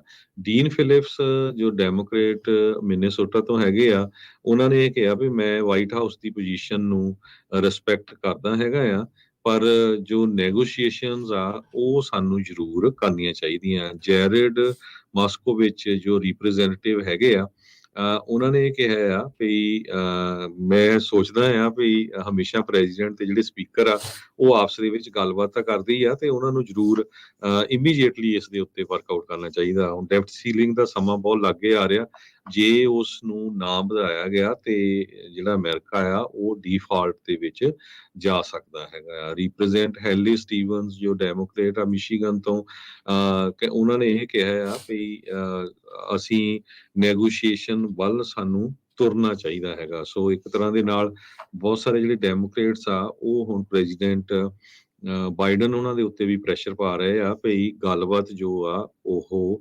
ਰਿਪਬਲਿਕਨਸ ਜੋ ਹੈਗੇ ਆ ਉਹਨਾਂ ਦੇ ਨਾਲ ਸ਼ੁਰੂ ਕੀਤੀ ਜਾਵੇ। ਜੀ, ਮਕਾਰਥੀ ਹੁਣਾਂ ਨੇ ਹਾਊਸ ਦੇ ਸਪੀਕਰ ਜਿਹੜੇ ਆ ਉਹਨਾਂ ਨੇ ਆਪਣਾ ਪ੍ਰਪੋਜ਼ਲ ਡੈਟ ਲਿਮਿਟ ਨੂੰ ਜਿਹੜਾ ਉਹ ਵਧਾਉਣ ਦੇ ਲਈ ਲਿਆਂਦਾ, ਜਿਸ ਦੇ ਵਿੱਚ ਫੈਡਰਲ ਫੰਡਿੰਗ ਦੀ ਜਿਹੜੀ ਘੱਟ ਆ ਸਪੈਂਡਿੰਗ ਆ ਉਸ ਦੀ ਘੱਟ ਆਖੀ ਆ। ਤੇ ਜਿਹੜੇ ਲੱਗਦਾ ਨਹੀਂ ਆ ਵੀ ਹਾਲ ਦੀ ਘੜੀ ਜਿਹੜੇ ਮੌਜੂਦਾ ਰਾਸ਼ਟਰਪਤੀ ਬਾਈਡਨ ਆ ਉਸ ਚੀਜ਼ ਨੂੰ ਮੰਨ ਰਹੇ ਆ। ਉਹ ਫੂਡ ਸਟੈਂਪ ਦੇ ਐਕਸੈਸ ਨੂੰ ਉਹਨਾਂ ਨੇ ਮਕਾਰਥੀ ਹੁਣਾਂ ਨੇ ਇਸ ਡੈਟ ਲਿਮਿਟ ਡਿਬੇਟ ਦੇ ਵਿੱਚ ਲੈ ਕੇ ਆਂਦਾ ਆ ਵੀ ਉਹਦੇ ਵਿੱਚ ਤਬਦੀਲੀਆਂ ਜਿਹੜੀਆਂ ਆ ਉਹ ਕਰਦੀਆਂ ਚਾਹੀਦੀਆਂ ਆ। ਸਨੈਪ ਤੇ ਜਿਹੜੇ ਪ੍ਰੋਗਰਾਮਸ ਆ ਉਸ ਨੂੰ ਜਿਹੜਾ ਉਹ ਲੈ ਕੇ ਸੋ ਮਕਾਰਥੀ ਹੁਣੀ ਦੇਖ ਰਹੇ ਆ ਵੀ ਇਹ ਜਿਹੜੀ ਰੇਂਜ ਆ ਉਸ ਨੂੰ ਚੇਂਜ ਜਿਹੜਾ ਆ ਉਹ ਕੀਤਾ ਜਾ ਸਕੇ। ਸੋ ਇਹ ਦੇਖਣਾ ਪਊਗਾ ਹਰਜੋਤ ਸਿੰਘ ਜੀ ਕਿੱਦਾਂ ਇਸ ਦੇ ਵਿੱਚ ਹੁੰਦਾ ਆ। ਇਹ ਕਹਿ ਰਹੇ ਆ ਵੀ ਬਾਈਡਨ ਹੁਣੀ ਆਪਣਾ ਜਿਹੜਾ ਏਜੰਡਾ ਆ ਇਸ ਡੈਟ ਲਿਮਿਟ ਦੇ ਤਹਿਤ ਉਹ ਨਾ ਪਾਸ ਜਿਹੜਾ ਕਰਾ ਜਾਣ ਪਰ ਨਾਲ ਦੇ ਨਾਲ ਆਪਾਂ ਇਹ ਵੀ ਦੇਖ ਰਹੇ ਹਾਂ ਵੀ ਜਿਹੜੇ ਕੈਵਨ ਮਕਾਰਥੀ ਹੋਣੀ ਆ, ਉਹ ਆਪਣਾ ਏਜੰਡਾ ਵੀ ਇਸ ਦੇ ਥਰੂ ਪਾਸ ਕਰਾਉਣਾ ਚਾਹੁੰਦੇ। ਹੁਣ ਨੈਗੋਸ਼ੀਏਟ ਹੋਊਗਾ, ਗੱਲਬਾਤ ਹੋਊਗੀ, ਤਾਂ ਉਸ ਤੋਂ ਬਾਅਦ ਦੇ ਵਿੱਚ ਹੀ ਆ। ਇੱਕ ਦੂਜੇ ਦੇ ਉੱਤੇ ਜਿਹੜੇ ਹਮਲੇ ਆ ਵਾਈਟ ਹਾਊਸ ਤੇ ਹਾਊਸ ਸਪੀਕਰ ਜਿਹੜੇ ਕੈਵਨ ਮਕਾਰਥੀ ਆ ਉਹ ਕਰ ਰਹੇ ਆ। ਅਖੀਰਲੇ ਮੌਕੇ ਦੇ ਉੱਤੇ ਲਾਸਟ ਮਿੰਟ ਦੇ ਵਿੱਚ ਆ ਕੇ ਇਹ ਕੋਈ ਸਮਝੌਤਾ ਕਰਦੇ ਆ, ਕੀ ਹੁੰਦਾ ਆ ਇਹ ਦੇਖਣ ਵਾਲੀ ਗੱਲ ਰਹੂਗੀ। ਪਰ ਆਉਣ ਵਾਲੇ ਦਿਨਾਂ ਦੇ ਵਿੱਚ ਇਹ ਇੱਕ ਕਾਫੀ ਅਹਿਮ ਮੁੱਦਾ ਜਿਹੜਾ ਆ ਉਹ ਉੱਭਰ ਕੇ ਆ ਰਿਹਾ ਹੈਗਾ ਆ। ਅਗਲੀ ਜਿਹੜੀ ਹਰਜੋਤ ਸਿੰਘ ਦੀ ਗੱਲ ਕਰਦੇ ਜਾਈਏ, ਬਾਈਡਨ ਪ੍ਰਸ਼ਾਸਨ ਨੇ ਤਕਰੀਬਨ 1,75,000 ਸਕੁਅਰ ਮਾਈਲ ਇਲਾਕੇ ਨੂੰ, ਏਰੀਏ ਨੂੰ ਇੱਕ ਪੁਰਾਣੀ ਜਿਹੜੇ ਜੰਗਲ ਆ, ਓਲਡ ਗਰੋਥ ਤੇ ਮੈਚਿਓਰ ਫੋਰੈਸਟ ਆ, ਉਹ ਆਇਡੈਂਟੀਫਾਈ ਕੀਤਾ ਹੈਗਾ ਆ। ਯੂਐਸ ਸਰਕਾਰ ਇਹ ਕੋਈ ਇੱਕ ਨਵੇਂ ਰੂਲ ਜਿਹੜੇ ਆ ਉਹ ਬਣਾਉਣ ਬਾਰੇ ਸੋਚ ਰਹੀ ਆ, ਜਿਸ ਦੇ ਨਾਲ ਇਹ ਜਿਹੜੇ ਪੁਰਾਣੇ ਜੰਗਲ ਨੇ ਅਮਰੀਕਾ ਦੇ ਵਿੱਚ, ਉਹਨਾਂ ਨੂੰ ਬਚਾਇਆ ਜਾ ਸਕੇ, ਚਾਹੇ ਉਹ ਅੱਗਾਂ ਨੇ, ਚਾਹੇ ਕੀੜੇ ਆ, ਇਨਸੈਕਟ ਆ, ਜਾਂ ਕਲਾਈਮੇਟ ਚੇਂਜ ਦੇ ਹੋਰ ਜਿਹੜੇ ਮਾੜੇ ਨਤੀਜੇ ਨਿਕਲਦੇ ਆ ਉਹਨਾਂ ਤੋਂ। ਇਹ ਰਿਜ਼ਲਟ ਕਹਿੰਦੇ ਵੀ ਗਵਰਨਮੈਂਟ ਨੇ ਪਹਿਲੀ ਵਾਰੀ ਇਹ ਨੈਸ਼ਨਲ ਇਨਵੈਂਟੋਰੀ ਜਿਹੜੀ ਤਿਆਰ ਕੀਤੀ ਆ ਮੈਚਿਓਰ ਤੇ ਓਲਡ ਗਰੋਥ ਫੋਰੈਸਟ ਦੀ, ਜਿਹੜੀ ਫੈਡਰਲ ਲੈਂਡ ਦੇ ਉੱਤੇ ਹੈਗੀ ਆ। ਇਸ ਜਿਹੜਾ ਸਰਵੇ ਨੇ, ਇਨਵੈਂਟੋਰੀ ਨੇ, ਇਹ ਵੀ ਜਿਹੜਾ ਉਹ ਦੱਸਿਆ ਆ ਵੀ ਜਿਹੜੇ ਪੁਰਾਣੇ ਟਰੀ ਆ ਉਹ ਹੁਣ ਪਹਿਲਾਂ ਦੇ ਨਾਲੋਂ ਥੋੜੇ ਜਿਹੇ ਇੱਕ ਹਿਸਾਬ ਦੇ ਨਾਲ ਗਰੋਥ ਜਿਹੜੀ ਆ ਉਹ ਵੱਧ ਰਹੀ ਹੈਗੀ ਆ। 4 ਸੂਬਿਆਂ ਦੇ ਵਿੱਚ ਵੱਡੇ ਪੱਧਰ ਦੇ ਉੱਤੇ ਇਹ ਜਿਹੜੇ ਪੁਰਾਣੇ ਜੰਗਲ ਆ ਉਹ ਨਿਸ਼ਾਨਦੇਹੀ ਇਹਨਾਂ ਦੀ ਹੋਈ ਆ, ਆਈਡਾਹੋ, ਕੈਲੀਫੋਰਨੀਆ, ਮੋਂਟੈਨਾ ਤੇ ਓਰੇਗਨ ਦੇ ਵਿੱਚ। ਇਸ ਦੇ ਨਾਲ ਨਾਲ ਨਿਊ ਇੰਗਲੈਂਡ, ਗ੍ਰੇਟ ਲੇਕਸ, ਜਿਹੜੇ ਸਦਰਨ ਸਟੇਟਸ ਜਿੱਦਾਂ ਆਰਕਨਸਾ, ਕੈਂਟਕੀ, ਵੈਸਟ ਵਰਜੀਨੀਆ, ਇੱਥੇ ਵੀ ਇਹਨਾਂ ਦੀ ਨਿਸ਼ਾਨਦੇਹੀ ਕੀਤੀ ਗਈ ਆ। ਯੂਐਸ ਫੋਰੈਸਟ ਸਰਵਿਸ ਤੇ ਬਿਊਰੋ ਆਫ ਲੈਂਡ ਮੈਨੇਜਮੈਂਟ, ਉਹਨਾਂ ਨੇ ਜਿਹੜੇ ਕੰਬਾਈਨ ਕੀਤੇ ਆ 50,000 ਸਕੁਅਰ ਮਾਈਲ ਤੋਂ ਵੱਧ ਜਿਹੜੇ ਓਲਡ ਗਰੋਥ ਫੋਰੈਸਟ ਆ, ਤੇ ਜਿਹੜੇ 1,25,000 ਸਕੁਅਰ ਮਾਈਲ ਜਿਹੜੇ ਮੈਚਿਓਰ ਫੋਰੈਸਟ ਆ, ਉਹਨਾਂ ਨੂੰ ਜਿਹੜਾ ਉਹ ਕੀਤਾ ਹੈ। ਸੋ ਹੁਣ ਇਹਨਾਂ ਨੂੰ ਕਿੱਦਾਂ ਬਚਾਇਆ ਜਾਊਗਾ, ਕੀ ਇਹਨਾਂ ਦੇ ਪ੍ਰਤੀ ਜਿਹੜੇ ਉਹ ਪਲਾਨ ਬਣਾਏ ਜਾਣਗੇ, ਕੀ ਇਹਨਾਂ ਨੂੰ ਰਿਜ਼ਰਵ ਕੀਤਾ ਜਾਊਗਾ, ਕਟਿੰਗ ਨਹੀਂ ਹੋਊਗੀ, ਕੀ ਇਸ ਦੇ ਵਿੱਚ ਹੋਊਗਾ, ਉਹ ਆਉਣ ਵਾਲੇ ਦਿਨਾਂ 'ਚ ਬਾਈਡਨ ਪ੍ਰਸ਼ਾਸਨ ਜਿਹੜਾ ਉਹ ਦੱਸੇਗਾ। ਵਰਜੀਨੀਆ ਤੋਂ ਖਬਰ ਆ ਰਹੀ ਹੈ ਵੀ ਜੋ ਵਰਜੀਨੀਆ ਸਟੇਟ ਆ ਉਹ ਹੁਣ ਸਕੂਲ ਦੇ ਵਿੱਚ ਜੋ ਸਕੂਲ ਦੇ ਬੱਚੇ ਆ ਉਹਨਾਂ ਨੂੰ ਸਿੱਖ ਧਰਮ ਦੇ ਬਾਰੇ ਵੀ ਪੜ੍ਹਾਉਣ ਜਾ ਰਹੀ ਹੈਗੀ ਆ। ਜੋ ਸੋਸ਼ਲ ਸਟੱਡੀ ਦਾ ਸੋਸ਼ਲ ਸਾਇੰਸ ਦਾ ਸਟੈਂਡਰਡ ਤੇ ਲਰਨਿੰਗ ਸੈਂਟਰ ਦੇ ਮੁਤਾਬਕ Virginia state board of education ਨੇ ਬੋਰਡ ਕੀਤਾ ਆ, ਇਹ ਫੇਵਰ ਕੀਤੀ ਆ ਵੀ ਹਿਸਟਰੀ ਤੇ ਸੋਸ਼ਲ ਸਾਇੰਸ ਦੇ ਅੰਡਰ ਸਿੱਖਾਂ ਦੇ ਧਰਮ ਬਾਰੇ ਵੀ ਜਿਹੜਾ ਆ ਬੱਚਿਆਂ ਨੂੰ ਪੜ੍ਹਾਇਆ ਜਾਵੇ। ਮਿਲੀਅਨ ਤੋਂ ਵੱਧ ਜੋ ਬੱਚੇ ਆ ਉਹ ਇਸ ਬਾਰੇ ਜਾਣਕਾਰੀ ਹੁਣ ਆਪਣੀਆਂ ਕਲਾਸਾਂ ਦੇ ਵਿੱਚ ਪ੍ਰਾਪਤ ਕਰਨਗੇ। ਵਰਜੀਨੀਆ 17ਵੀਂ ਸਟੇਟ ਬਣ ਗਈ ਹੈ ਯੂਐਸਏ ਦੇ ਵਿੱਚ, ਜਿੱਥੇ ਸਿੱਖ ਕੋਲੀਸ਼ਨ ਆਰਗੇਨਾਈਜੇਸ਼ਨ ਨੇ ਰਲ ਕੇ ਜੋ ਸਿੱਖਾਂ ਦੇ ਬਾਰੇ ਜੋ ਇਨਫੋਰਮੇਸ਼ਨ ਆ ਉਸ ਨੂੰ ਪਬਲਿਕ ਸਕੂਲਸ ਦੇ ਵਿੱਚ ਸੋਸ਼ਲ ਸਟੱਡੀ ਸਟੈਂਡਰਡਸ ਦੇ ਅੰਡਰ ਪੜ੍ਹਾਉਣ ਦੇ ਵਿੱਚ ਕਾਮਯਾਬ ਕਰਨ 'ਚ ਉਹਨਾਂ ਨੇ ਆਪਣਾ ਹਿੱਸਾ ਪਾਇਆ ਹੈਗਾ। ਯੂਟਾ ਤੇ ਮਿਸੀਸਿਪੀ 15ਵੀਂ ਤੇ 16ਵੀਂ ਸਟੇਟ ਸੀਗੀ। ਸੋ 17 ਸਟੇਟਾਂ ਦੇ ਵਿੱਚ ਹੁਣ ਸੋਸ਼ਲ ਸਾਇੰਸਿਸ ਸਟੱਡੀਜ਼ ਦੇ ਅੰਡਰ ਜੋ ਸਕੂਲ ਦੇ ਬੱਚੇ ਆ ਉਹਨਾਂ ਨੂੰ ਸਿੱਖਾਂ ਬਾਰੇ ਪੜ੍ਹਾਇਆ ਜਾਊਗਾ। ਸੋ ਹਰਮਾਨ ਸਿੰਘ ਸਿੱਖ ਕੋਲੀਸ਼ਨ ਦੇ ਸੀਨੀਅਰ ਐਜੂਕੇਸ਼ਨ ਮੈਨੇਜਰ ਹੈਗੇ ਆ, ਉਹਨਾਂ ਨੇ ਕਿਹਾ ਵੀ 2 ਸਾਲਾਂ ਤੋਂ ਅਸੀਂ ਵਰਜੀਨੀਆ ਸਟੇਟ ਦੇ ਸਕੂਲ ਦੇ ਜਿਹੜੇ ਬੋਰਡ ਮੈਂਬਰਸ ਆ ਉਹਨਾਂ ਦੇ ਨਾਲ ਵਰਕਆਊਟ ਕਰ ਰਹੇ ਸੀ ਵੀ ਸਿੱਖਾਂ ਬਾਰੇ ਲੋਕਾਂ ਨੂੰ ਪੜ੍ਹਾਇਆ ਜਾਵੇ। ਕਿਉਂਕਿ ਤੁਸੀਂ ਦੇਖਿਆ ਹੀ ਆ ਵੀ ਪਿਛਲੇ ਸਾਲਾਂ ਦੇ ਵਿੱਚ ਆਪਾਂ ਬਹੁਤ ਵਾਰ ਰਿਪੋਰਟ ਸਾਂਝੀਆਂ ਕੀਤੀਆਂ ਕਿਸ ਤਰ੍ਹਾਂ ਜਿਹੜੀ ਆ ਸਿੱਖ ਬੱਚਿਆਂ ਦੇ ਨਾਲ ਸਕੂਲਾਂ ਦੇ ਵਿੱਚ ਕਈ ਵਾਰੀ ਧੱਕਾ ਹੁੰਦਾ, ਉਹਨਾਂ ਦੀ ਜਿਹੜੀ ਹੂਟਿੰਗ ਕਰਦੇ ਹੈਗੇ ਆ ਬੱਚੇ ਉਹਨਾਂ ਨੂੰ। ਸੋ ਇਹ ਇੱਕ ਬਹੁਤ ਵਧੀਆ ਜਿਹੜਾ ਕਦਮ ਹੋਇਆ ਹੈਗਾ। ਅਮਰੀਕਾ ਦੇ ਵਿੱਚ 125 ਸਾਲ ਤੋਂ ਵੱਧ ਸਮਾਂ ਹੋ ਗਿਆ ਸਿੱਖਾਂ ਨੂੰ ਰਹਿੰਦਿਆਂ ਹੋਇਆ। ਜੀ ਬਿਲਕੁਲ। ਇਹ ਜਿਹੜਾ ਹਰਜੋਤ ਸਿੰਘ ਜੀ 2025 ਦੇ ਵਿੱਚ ਇੰਪਲੀਮੈਂਟ ਹੋਵੇਗਾ। ਕਰਿਕੂਲਮ ਦੇ ਵਿੱਚ ਇਹ ਜਿਹੜਾ ਫਰੇਮਵਰਕ ਆ ਉਹ ਮਈ 2023 ਤੋਂ ਲਾਗੂ ਕਰਨਾ ਜਿਹੜਾ ਆ ਉਸ ਨੂੰ ਐਡ ਕਰਨ ਦੇ ਲਈ ਸ਼ੁਰੂਆਤ ਹੋ ਜਾਵੇਗੀ। ਸੋ ਇੱਕ ਚੰਗੀ ਜਿਹੜੀ ਇਹ ਪਹਿਲ ਕਦਮੀ ਆ। 17 ਸੂਬੇ ਹੋ ਗਏ ਨੇ ਤੇ ਇਸੇ ਤਰੀਕੇ ਦੇ ਨਾਲ ਹੋਰ ਸੂਬਿਆਂ ਦੇ ਵਿੱਚ ਵੀ ਕੋਸ਼ਿਸ਼ ਆਪਾਂ ਨੂੰ ਕਰਦੇ ਰਹਿਣਾ ਚਾਹੀਦਾ ਹੈ। ਖਾਸ ਕਰਕੇ ਉਹਨਾਂ ਥਾਵਾਂ ਦੇ ਉੱਤੇ ਜਿੱਥੇ ਵੱਡੇ ਪੱਧਰ ਦੇ ਉੱਤੇ ਜਿਹੜੇ ਸਿੱਖ ਆ, ਪੰਜਾਬੀ ਆ, ਉਹ ਰਹਿ ਰਹੇ ਜੀ, ਆ। ਸੋ ਬਹੁਤ ਵਾਰ ਆਪਾਂ ਨੂੰ ਵੀ ਸਰੋਤੇ ਕਹਿੰਦੇ ਰਹਿੰਦੇ ਆ ਵੀ ਯਾਰ ਇੰਨੀਆਂ ਹੁਣ ਦੇਖ ਲਓ ਵੀ ਪਿਛਲੇ ਕੁਝ ਦਿਨਾਂ ਤੋਂ ਕਿੱਦਾਂ ਦੀਆਂ ਨੈਗੇਟਿਵ ਖਬਰਾਂ ਆਉਂਦੀਆਂ, ਪਰ ਆਪਣੀ ਕਮਿਊਨਿਟੀ 'ਚ ਬਹੁਤ ਸਾਰੇ ਲੋਕ ਜਿਹੜੇ ਚੰਗਾ ਕੰਮ ਵੀ ਕਰ ਰਹੇ ਹੈਗੇ ਆ, ਜੀ, ਜੀ। ਵਧੀਆ ਕੰਮ ਕਰ ਰਹੇ 2 ਤਾਂ ਸਾਲ ਕਿ ਲੱਗ ਗਏ ਪੂਰੇ ਹਰਜੋਤ ਸਿੰਘ ਜੀ ਇਸ ਜੀ, ਨੂੰ ਉੱਥੇ ਅਪਰੂਵ ਕਰਾਉਣ ਜੀ। ਦੇ ਲਈ, ਸੋ ਸੋ ਹੁਣ ਤੁਸੀਂ ਟਾਈਮ ਦੇਖੋ ਵੀ ਲੱਗਦਾ। 2 ਸਾਲਾਂ ਦੇ ਵਿੱਚ ਇੰਨੀ ਮਿਹਨਤ ਤੋਂ ਬਾਅਦ ਇਹ ਹੁਣ ਬੱਚਿਆਂ ਨੂੰ ਸਕੂਲ ਦੇ ਕਰਿਕੂਲਮ ਦੇ ਵਿੱਚ ਜੋ ਸਿੱਖਾਂ ਦੇ ਧਰਮ ਬਾਰੇ ਜੋ ਜਾਣਕਾਰੀ ਦਿੱਤੀ ਜਾਊਗੀ, ਤਾਂ ਕਿ ਉਹਨਾਂ ਨੂੰ ਪਤਾ ਲੱਗ ਸਕੇ ਵੀ ਕੀ ਕੌਣ ਸਿੱਖ ਹੁੰਦੇ ਆ। ਤੇ ਆਪਾਂ ਕਈ ਵਾਰੀ ਹੁਣ ਇੱਥੇ ਦੇਖਿਆ ਵੀ ਛੋਟੀ ਜਿਹੀ ਗਲਤੀ ਦੇ ਨਾਲ ਕੁਛ ਮਿੰਟਾਂ ਦੇ ਵਿੱਚ ਇਹ ਜਦ ਪਿਛਲੇ ਦਿਨਾਂ ਦੀਆਂ ਜਿਹੜੀਆਂ ਕਈ ਘਟਨਾਵਾਂ ਹੋਈਆਂ ਤੁਸੀਂ ਉਹਨਾਂ ਦੇ ਵਿੱਚ ਦੇਖਿਆ ਹੀ ਹੈ। ਅਗਲੀ ਗੱਲ ਕਰਦੇ ਜਾਈਏ, ਈਲਨ ਮਸਕ ਨੇ ਪਿਛਲੇ 24 ਘੰਟਿਆਂ 'ਚ ਕਹਿੰਦੇ $13 ਬਿਲੀਅਨ ਲੂਜ਼ ਕਰ ਲਿਆ। ਟੈਸਲਾ ਦੀਆਂ ਅਰਨਿੰਗ ਵੀ ਚੰਗੀਆਂ ਨਹੀਂ ਰਹੀਆਂ, ਡਿਸਅਪੁਆਇੰਟਿੰਗ ਜਿਹੜੀਆਂ ਰਹੀਆਂ, ਤੇ ਸਪੇਸ ਐਕਸ ਦਾ ਜਿਹੜਾ ਰਾਕਟ ਐਕਸਪਲੋਜਨ ਜਿਹੜਾ ਹੋਇਆ ਉਸ ਦੇ ਵਿੱਚ ਦੁਨੀਆ ਦਾ ਸਭ ਤੋਂ ਵੱਡਾ ਜਿਹੜਾ ਰਾਕਟ ਆ ਉਸ ਨੂੰ ਲਾਂਚ ਕੀਤਾ ਗਿਆ ਸਪੇਸ ਐਕਸ ਤੇ ਜਿਹੜਾ ਉਹ ਦੁਬਾਰਾ, ਕਿਉਂਕਿ ਆਉਣ ਵਾਲੇ ਕੁਝ ਕੁ ਸਾਲਾਂ ਦੇ ਵਿੱਚ ਇਹਨਾਂ ਨੇ ਸਪੇਸ ਐਕਸ ਦੇ ਨਾਲ ਨਾਸਾ ਦਾ ਜਿਹੜਾ ਸਮਝੌਤਾ ਹੋਇਆ ਆ ਉਸ ਦੇ ਤਹਿਤ ਇਹਨਾਂ ਨੇ ਮੂਨ ਤੱਕ ਤੇ ਮਾਰਸ ਤੱਕ ਜਿਹੜਾ ਪ੍ਰੋਜੈਕਟ ਇੱਕ ਹਿਸਾਬ ਦੇ ਨਾਲ ਲੈ ਕੇ ਜਿਹੜਾ ਉਹ ਜਾਣਾ ਹੈ, ਰਾਕਟਸ ਲੈ ਕੇ ਜਾਣੇ ਆ। ਈਲਨ ਮਸਕ ਨੇ ਪਹਿਲਾਂ ਹੀ ਜਿਹੜਾ ਉਹ ਕਹਿ ਦਿੱਤਾ ਸੀਗਾ ਵੀ ਐਨੀਥਿੰਗ, ਜੇ ਉੱਥੇ ਖੜੇ ਉੱਥੇ ਫਟ ਨਹੀਂ ਜਾਂਦਾ, ਜੇ ਉਹ ਉੱਡ ਜਾਂਦਾ ਆ, ਨਿਕਲ ਜਾਂਦਾ, ਤੇ ਉਸ ਨੂੰ ਅਸੀਂ ਸਫਲਤਾ ਜਿਹੜਾ ਉਹ ਮੰਨਾਂਗੇ। 4 ਮਿੰਟ ਤਾਈਂ ਉਡਾਨ ਜਿਹੜੀ ਸਪੇਸ ਐਕਸ ਦੇ ਇਸ ਵੱਡੇ ਰਾਕਟ ਦੀ ਰਹੀ, ਜਿਸ ਤੋਂ ਬਾਅਦ ਦੇ ਵਿੱਚ ਉਹ ਐਕਸਪਲੋਡ ਜਿਹੜਾ ਉਹ ਹੋ ਗਿਆ। ਪਰ ਉਸ ਦੇ ਬਾਵਜੂਦ ਸਪੇਸ ਐਕਸ ਵਾਲਿਆਂ ਨੇ ਇਸ ਦਾ ਜਸ਼ਨ ਜਿਹੜਾ ਉਹ ਮਨਾਇਆ, ਕਹਿੰਦੇ ਵੀ ਹੁਣ ਸਾਨੂੰ ਡਾਟਾ ਜਿਹੜਾ ਆ ਉਹ ਵਧੀਆ ਡਾਟਾ ਮਿਲੇਗਾ, ਜਿਸ ਦੇ ਨਾਲ ਅਗਲੀ ਵਾਰੀ ਜਿਹੜੇ ਕਿ ਕੁਝ ਮਹੀਨਿਆਂ ਬਾਅਦ ਇਹਨਾਂ ਨੇ ਦੁਬਾਰਾ ਲਾਂਚ ਕਰਨਾ ਆ, ਉਸ ਵਿੱਚ ਇਹਨਾਂ ਨੂੰ ਕਾਮਯਾਬੀ ਮਿਲੇਗੀ।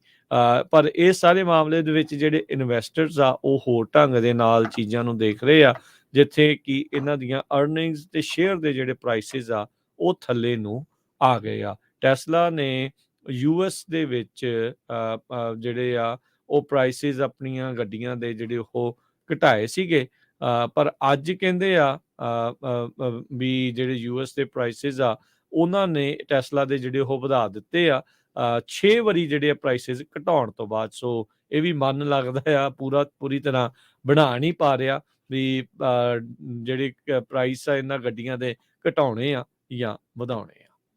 ਜੀ ਬਿਲਕੁਲ। ਸੋ ਮਸਕ ਸਾਹਿਬ ਹੋਣਾ ਨੂੰ ਕਾਫੀ ਰਗੜਾ ਲੱਗ ਰਿਹਾ, ਜਦੋਂ ਤੋਂ ਟਵਿੱਟਰ ਕੰਪਨੀ ਵੀ ਖਰੀਦੀ ਆ ਉਹਦੇ ਵਿੱਚ ਵੀ ਕਾਫੀ ਘਾਟਾ ਪਿਆ ਹੈਗਾ। ਤੇ ਜਿਹੜੇ ਲੋਕ ਸਟਾਕ ਖਰੀਦਦੇ ਆ ਬਹੁਤ ਸਾਰੇ, ਤੁਸੀਂ ਦੇਖਿਆ ਹੋਣਾ ਵੀ ਜੀ ਮੇਰੇ ਕੋਲ ਤਾਂ ਟੈਸਲਾ ਦੇ ਸਟਾਕ ਆ, ਮੈਂ ਆਹ ਹੋ ਗਿਆ। ਪਿਛਲੇ 12 ਮਹੀਨਿਆਂ 'ਚ ਟੈਸਲਾ ਕੰਪਨੀ ਦੇ ਸਟਾਕ 52% ਲੂਜ਼ ਹੋਏ ਆ। ਸੋ ਅੱਧੇ ਤੋਂ ਵੀ ਜ਼ਿਆਦਾ ਜਿਹੜੇ ਆ ਪਿਛਲੇ 12 ਮਹੀਨਿਆਂ 'ਚ ਘਟ ਗਏ ਆ। ਸੋ ਆਲਰੇਡੀ ਯੂਐਸਏ ਰਿਸੈਸ਼ਨ ਵੱਲ ਨੂੰ ਜਾ ਰਿਹਾ, ਆਉਣ ਵਾਲੇ ਸਮੇਂ 'ਚ ਪਤਾ ਨਹੀਂ ਕੀ ਹੋਣਾ ਆ। ਤੇ ਇਹ ਤਾਂ ਹੁਣ ਪਤਾ ਚੱਲੂਗਾ, ਪਰ ਜੋ ਟੈਸਲਾ ਦੇ ਸੀਈਓ ਆ, ਮਨੀ ਵਾਈਜ਼ ਉਹਨਾਂ ਦੀ ਜਿਹੜੀ ਪੋਜੀਸ਼ਨ ਆ ਕਾਫੀ ਥੱਲੇ ਨੂੰ ਜਾਂਦੀ ਲੱਗ ਰਹੀ ਹੈਗੀ ਆ। ਅਗਲੀ ਖਬਰ ਵੱਲ ਚਲੀਏ ਤੇ ਕਹਿੰਦੇ ਪਈ ਮੈਟਾ ਕੰਪਨੀ ਦੇ ਸੰਬੰਧ ਦੇ ਵਿੱਚ ਮੈਂ ਅਨਾਉਂਸ ਕੀਤਾ ਸੀ ਆਪਣੀਆਂ ਬ੍ਰੇਕ ਤੋਂ ਪਹਿਲਾਂ। ਮੈਟਾ ਕੰਪਨੀ ਦੇ ਸੀਈਓ ਜਿਹੜੀ ਫੇਸਬੁੱਕ ਦੀ ਪੇਰੈਂਟ ਕੰਪਨੀ ਆ, ਮਾਰਕ ਜ਼ਕਰਬਰਗ, ਉਹਨਾਂ ਨੇ ਅੱਜ ਕੱਲ ਐਡਰੈਸ ਕੀਤਾ ਹੈ ਆਪਣੇ EMPLOYEES ਨੂੰ, ਕਿਉਂਕਿ ਜੋ ਫੇਸਬੁੱਕ 'ਚ ਕੰਮ ਕਰਦੇ ਇਸ ਟਾਈਮ ਲੋਕ ਉਹ ਬੜੇ ਡਿਮੋਰਲਾਈਜ਼ ਹੋਏ ਪਏ ਆ। ਇੱਕ ਟਾਈਮ ਦੇ ਉੱਤੇ ਪਿਛਲੇ 10-12 ਸਾਲਾਂ 'ਚ ਜਿਹੜਾ ਵੀ ਕੋਈ ਸੀ ਵੀ ਮੈਂ ਜੀ ਫੇਸਬੁੱਕ ਤੇ ਕੰਮ ਕਰਦਾ ਸੀ, ਬੜੇ ਪ੍ਰਾਈਡ ਦੇ ਨਾਲ ਉਹ ਕਹਿੰਦੇ ਸੀ ਵੀ ਹਾਂ ਮੈਂ ਫੇਸਬੁੱਕ ਮੈਟਾ ਕੰਪਨੀ ਦੇ ਲਈ ਕੰਮ ਕਰਦਾ ਆ। ਜ਼ਕਰਬਰਗ ਨੇ ਕੱਲ ਹੀ ਅਜੇ ਇਹ ਜਿਹੜਾ ਉਹਨਾਂ ਨੇ ਆਪਣੀ ਜੋ ਜੌਬ ਜੋ ਉਹਨਾਂ ਦੇ EMPLOYEES ਆ ਕਰਦੇ ਹੈਗੇ ਆ, ਉਹਨਾਂ ਨੂੰ ਐਡਰੈਸ ਕਰਨ ਤੋਂ ਇੱਕ ਦਿਨ ਪਹਿਲਾਂ ਹੀ ਅਨਾਉਂਸ ਕੀਤਾ ਸੀ ਵੀ 4000 EMPLOYEES ਨੂੰ ਮੈਂ ਲੇ ਆਫ ਕਰਨ ਜਾ ਰਿਹਾ। ਹੋਰ ਪਹਿਲਾਂ 10,000 ਵੀ ਲੇ ਆਫ ਕੀਤੇ ਸੀ। ਸੋ ਉਹਨਾਂ ਨੇ ਇਹ ਕਿਹਾ ਵੀ ਜਿਹੜਾ ਸਨ 2023 ਆ ਈਅਰ ਆਫ ਐਫੀਸ਼ੀਐਂਸੀ ਦਾ ਹੋਊਗਾ। ਸੋ ਬਹੁਤ ਸਾਰੇ ਲੋਕ ਘਰਾਂ ਤੋਂ ਕੰਮ ਕਰਦੇ ਸੀ, ਉਹਨਾਂ ਨੂੰ ਵੀ ਹੁਣ ਕਿਹਾ ਜਾ ਰਿਹਾ ਵੀ ਵਾਪਸ ਆਓ। ਬਹੁਤ ਤਰ੍ਹਾਂ ਦੇ ਬੈਨੀਫਿਟ ਦਿੱਤੇ ਜਾ ਰਹੇ ਸੀ, ਚਾਈਲਡ ਕੇਅਰ ਦਾ, ਸਵੇਰ ਨੂੰ ਲੰਚ, ਬ੍ਰੇਕਫਾਸਟ, ਸਾਰਾ ਕੁਛ ਉਹ ਉੱਥੇ ਬੰਦ ਵੀ ਕਰ ਦਿੱਤਾ ਗਿਆ ਹੈ। ਇਹ ਇਕੱਲਾ ਫੇਸਬੁੱਕ ਨਹੀਂ, ਹੋਰ ਵੀ ਬਹੁਤ ਸਾਰੀਆਂ ਕੰਪਨੀਆਂ ਦੀਆਂ ਖਬਰਾਂ ਆ ਰਹੀਆਂ ਹੈਗੀਆਂ। ਕਹਿੰਦੇ ਵੀ ਜਾਂ ਸਾਡੀ ਕੰਪਨੀ ਚਾਹੇ ਉਹ 40 ਤੋਂ 50% ਦੇ ਹਿਸਾਬ ਦੇ ਨਾਲ ਹਰ ਸਾਲ ਇਨਕਰੀਜ਼ ਹੋ ਰਹੀ ਸੀ, ਪਰ ਆਉਣ ਵਾਲੇ ਸਮੇਂ 'ਚ ਲੱਗਦਾ ਨਹੀਂ ਹੈਗਾ ਹੁਣ ਇਹ ਜਿਹੜੀ ਸਿਚੁਏਸ਼ਨ ਆ ਇਦਾਂ ਦੀ ਚੱਲਦੀ ਰਹੂਗੀ, ਕਿਉਂਕਿ ਫੇਸਬੁੱਕ ਨੂੰ ਬੜਾ ਕੰਪੀਟੀਸ਼ਨ ਜਿਹੜਾ ਉਹ ਮਿਲਿਆ ਆ ਹੋਰ ਕੰਪਨੀਆਂ ਤੋਂ, ਟਿਕਟੌਕ ਤੋਂ ਵੀ ਕਾਫੀ ਮਿਲਿਆ ਆ। ਐਡਵਰਟਾਈਜ਼ਿੰਗ ਦਾ ਜਿਹੜਾ ਬਜਟ ਆ ਉਹਨਾਂ ਦਾ ਕਾਫੀ ਘਟਦਾ ਜਾ ਰਿਹਾ ਆ। ਦੋਨੇ ਫੇਸਬੁੱਕ ਤੇ ਇੰਸਟਾਗ੍ਰਾਮ ਇਸ ਨੂੰ ਫੀਲ ਕਰ ਰਹੇ ਆ। ਰੈਗੂਲੇਟਰੀ ਪ੍ਰੈਸ਼ਰ ਬਹੁਤ ਜ਼ਿਆਦਾ ਆ। ਬਾਹਰਲੇ ਮੁਲਕਾਂ ਦੇ ਵਿੱਚ ਵੀ ਆ, ਤੁਸੀਂ ਦੇਖਦੇ ਹੀ ਆ ਵੀ ਕਿੱਦਾਂ ਬਾਹਰਲੇ ਮੁਲਕ ਜਿੱਥੇ ਵੀ ਕਿਤੇ ਫਿਰ ਉਹ ਉਹਨਾਂ ਦੀ ਮੁਲਕ ਦੀ ਜਿਹੜੀ ਉਹਦੇ ਅਗੇਂਸਟ ਸਰਕਾਰਾਂ ਦੇ ਕੋਈ ਨਾ ਕੋਈ ਪਾਉਂਦਾ ਆ ਪੋਸਟ, ਤੇ ਉਹ ਫਿਰ ਇਹਨਾਂ ਨੂੰ ਕਹਿੰਦੇ ਬੰਦ ਕਰੋ। ਸੋ ਨੈਚੁਰਲੀ ਫਿਰ ਇਹਨਾਂ ਦੇ ਉੱਤੇ ਜਿਹੜਾ ਅਸਰ ਵੀ ਪੈਂਦਾ ਹੈਗਾ ਆ। USA ਦੇ ਵਿੱਚ ਵੀ ਕਾਫੀ ਜ਼ਿਆਦਾ ਜੋ ਪ੍ਰੈਸ਼ਰ ਹੈਗਾ ਆ ਪੋਲੀਟੀਸ਼ੀਅਨ ਵੱਲੋਂ ਵੀ ਸਾਰਾ, ਕਿਉਂਕਿ ਆਪਾਂ ਦੇਖਿਆ ਹੀ ਆ ਵੀ ਕਿਸ ਤਰ੍ਹਾਂ ਝੂਠ ਦਾ ਵੀ ਜਿਹੜਾ ਬਹੁਤ ਸਾਰਾ ਪ੍ਰਸਾਰ ਹੁੰਦਾ ਰਿਹਾ। ਹਾਲਾਂਕਿ ਜਦੋਂ ਪਿਛਲੀ ਵਾਰੀ ਹੀਅਰਿੰਗ ਹੋਈ ਸੀ ਮਾਰਕ ਜ਼ਕਰਬਰਗ ਦੀ ਇੱਕ ਕਮੇਟੀ ਦੇ ਸਾਹਮਣੇ ਵਾਸ਼ਿੰਗਟਨ DC, ਤਾਂ ਉਹਨਾਂ ਨੇ ਇਹ ਕਿਹਾ ਸੀ ਵੀ ਅਸੀਂ ਬਹੁਤ ਸਾਰੇ ਜਿਹੜੇ ਆ ਸਟਾਪਸ ਲਾ ਰਹੇ ਆ ਵੀ ਕਿਸ ਤਰ੍ਹਾਂ ਜਿਹੜੀ ਝੂਠੀਆਂ ਖਬਰਾਂ ਆ ਉਸ ਨੂੰ ਫੇਸਬੁੱਕ ਦੇ ਉੱਤੇ ਜਿਹੜਾ ਆ ਫੈਲਾਇਆ ਨਾ ਜਾ ਸਕੇ। ਪਰ ਓਵਰਆਲ ਜੇ ਦੇਖਿਆ ਜਾਵੇ ਉਹਨਾਂ ਨੇ ਐਡਰੈਸ ਜ਼ਰੂਰ ਕੀਤਾ ਆ ਆਪਣੇ EMPLOYEES ਨੂੰ, ਪਰ ਜੋ EMPLOYEES ਆ ਉਹ ਕਾਫੀ ਜਿਹੜੇ ਘਬਰਾਏ ਹੋਏ ਤੇ ਡਿਮੋਰਲਾਈਜ਼ ਆਪਣੇ ਆਪ ਨੂੰ ਸਮਝ ਰਹੇ ਹੈਗੇ ਆ। ਜੀ ਬਿਲਕੁਲ, ਸਥਿਤੀ ਚੰਗੀ ਨਹੀਂ ਹੈਗੀ, ਕਿਉਂਕਿ ਚੌਂ ਸਵੇਰੇ ਜਿੱਧਰ ਦੇਖੋ ਤਾਂ ਲੇ ਆਫ ਦੀ ਚਰਚਾ ਜਿਹੜੀ ਉਹ ਚੱਲ ਰਹੀ ਆ। ਉਧਰ ਅਮਰੀਕਨਸ ਦੀ ਜਿਹੜੀ ਬਾਇੰਗ ਪਾਵਰ, ਕ੍ਰੈਡਿਟ ਤੇ ਜਿਹੜਾ ਸੋਸ਼ਲ ਨੈਟ ਆ ਉਹ ਲਗਾਤਾਰ ਸੁੰਗੜਦਾ ਜਾ ਰਿਹਾ ਹੈ। ਕਈਆਂ ਦੇ ਲਈ ਕਹਿੰਦੇ ਆ ਵੀ ਰਿਸੈਸ਼ਨ ਆਲਰੇਡੀ ਆ ਚੁੱਕਾ ਹੈਗਾ ਆ। ਸੋ ਵੈਲ ਪੇਇੰਗ ਜੌਬਸ ਜਿਹਦੇ ਵਿੱਚ ਲੱਖ ਲੱਖ ਡਾਲਰ ਵੀ ਲੋਕਾਂ ਨੂੰ ਮਿਲਦਾ ਸੀਗਾ, ਤੇ ਉਹਨਾਂ ਨੂੰ ਵੀ ਇਹ ਪਿੰਚ ਹੋਣਾ ਸ਼ੁਰੂ ਹੋ ਰਿਹਾ ਹੈ ਵੀ ਭਾਈ ਸਾਡੀ ਸੇਵਿੰਗ ਵਗੈਰਾ ਤੇ ਜਿਹੜਾ ਖਰਚਾ ਆ ਉਹ ਲਗਾਤਾਰ ਵੱਧਦਾ ਜਾ ਰਿਹਾ ਹੈ। ਇਨਫਲੇਸ਼ਨ ਨੇ ਪਹਿਲਾਂ ਹੀ ਲੋਕਾਂ ਦਾ ਲੱਕ ਤੋੜ ਕੇ ਰੱਖਿਆ। ਇੱਕ ਪੋਲ ਜਿਹੜੀ ਕੀਤੀ ਗਈ ਹਾਊਸ ਹੋਲਡਸ ਦੇ ਵਿੱਚ ਕਹਿੰਦੇ ਵੀ 50,000 ਤੋਂ ਜਿਨ੍ਹਾਂ ਦੀ ਕਮਾਈ ਘੱਟ ਹੈਗੀ ਆ ਸਾਲਾਨਾ, ਕਹਿੰਦੇ ਵੀ ਉਹਨਾਂ ਨੇ ਉਹ ਸੋਚ ਰਹੇ, ਉਹ ਕਹਿ ਰਹੇ ਆ ਵੀ ਯਾਰ ਜਿਸ ਵੀ ਵਿਸ਼ ਵੀ ਕੁਡ ਵੀ ਅਸੀਂ ਸੇਵਿੰਗ ਜਿਹੜਾ ਉਹ ਕਰ ਸਕਦੇ, ਪਰ ਮੌਕਾ ਹੀ ਜਿਹੜਾ ਉਹ ਨਹੀਂ ਮਿਲ ਰਿਹਾ ਹੈਗਾ। ਸੋ 52% ਕਹਿ ਰਹੇ ਆ ਵੀ ਉਹਨਾਂ ਨੂੰ ਡਾਊਨਟਰਨ ਜਾਂ ਰਿਸੈਸ਼ਨ ਵਰਗੇ ਲੱਛਣ ਆ ਉਹ ਆਲਰੇਡੀ ਦਿਖਣੇ ਸ਼ੁਰੂ ਹੋ ਚੁੱਕੇ ਆ। ਜੌਬ ਲੌਸਿਸ ਲਗਾਤਾਰ ਹੋ ਰਹੀਆਂ ਆ, ਜੌਬ ਘੱਟ ਲਗਾਤਾਰ ਖਬਰਾਂ ਜਿਹੜੀਆਂ ਉਹ ਆ ਰਹੀਆਂ ਆ। ਇਸ ਦੇ ਨਾਲ ਲੋਕਾਂ ਦੀ ਸਪੈਂਡਿੰਗ ਪਾਵਰ ਦੇ ਉੱਤੇ ਵੀ ਫਰਕ ਪੈ ਰਿਹਾ ਆ। ਇੱਥੋਂ ਤੱਕ ਕਿ ਲੱਖ ਲੱਖ ਡਾਲਰ ਤੋਂ ਵੱਧ ਕਮਾਈ ਕਰਨ ਵਾਲੇ ਲੋਕ ਵੀ ਹੁਣ ਧਿਆਨ ਦੇ ਨਾਲ ਜਿਹੜਾ ਉਹ ਸੋਚ ਰਹੇ ਆ ਵੀ ਭਾਈ ਕਿੱਥੇ ਜਿਹੜੇ ਖਰਚੇ ਆ ਉਹ ਕੀਤੇ ਜਾਣ, ਜਾਂ ਕਿੱਥੇ ਜਿਹੜਾ ਆ ਉਹ ਬਚਾਇਆ ਜਾ ਸਕੇ। ਸੋਸ਼ਲ ਪ੍ਰੋਗਰਾਮਸ ਦੇ ਵਿੱਚ ਕੱਟਬੈਕਸ, ਇਨਫਲੇਸ਼ਨ ਦੇ ਵਿੱਚ ਵਾਧਾ, ਇਹਦੇ ਨਾਲ ਅਮਰੀਕਾ ਦਾ ਇੱਕ ਹਿਸਾਬ ਦੇ ਨਾਲ ਜਿਹੜੇ ਉਹ ਲੋਕ ਜਿਹੜੇ ਇਹਨਾਂ ਦੇ ਉੱਤੇ ਕਹਿ ਲਓ ਵੀ ਨਿਰਭਰ ਹੈਗੇ ਆ, ਉਹਨਾਂ ਨੂੰ ਇੱਕ ਹਿਸਾਬ ਦੇ ਨਾਲ ਨਿਚੋੜਿਆ ਜਾ ਰਿਹਾ ਆ। ਸੋ ਸਥਿਤੀ ਕਹਿੰਦੇ ਵੀ ਇੱਦਾਂ ਆ ਵੀ ਕਈ ਅਮਰੀਕਨਸ ਇਹ ਮੰਨ ਰਹੇ ਆ ਵੀ ਸਾਡੇ ਲਈ ਤਾਂ ਰਿਸੈਸ਼ਨ ਆਲਰੇਡੀ ਆ ਚੁੱਕਾ ਹੈ।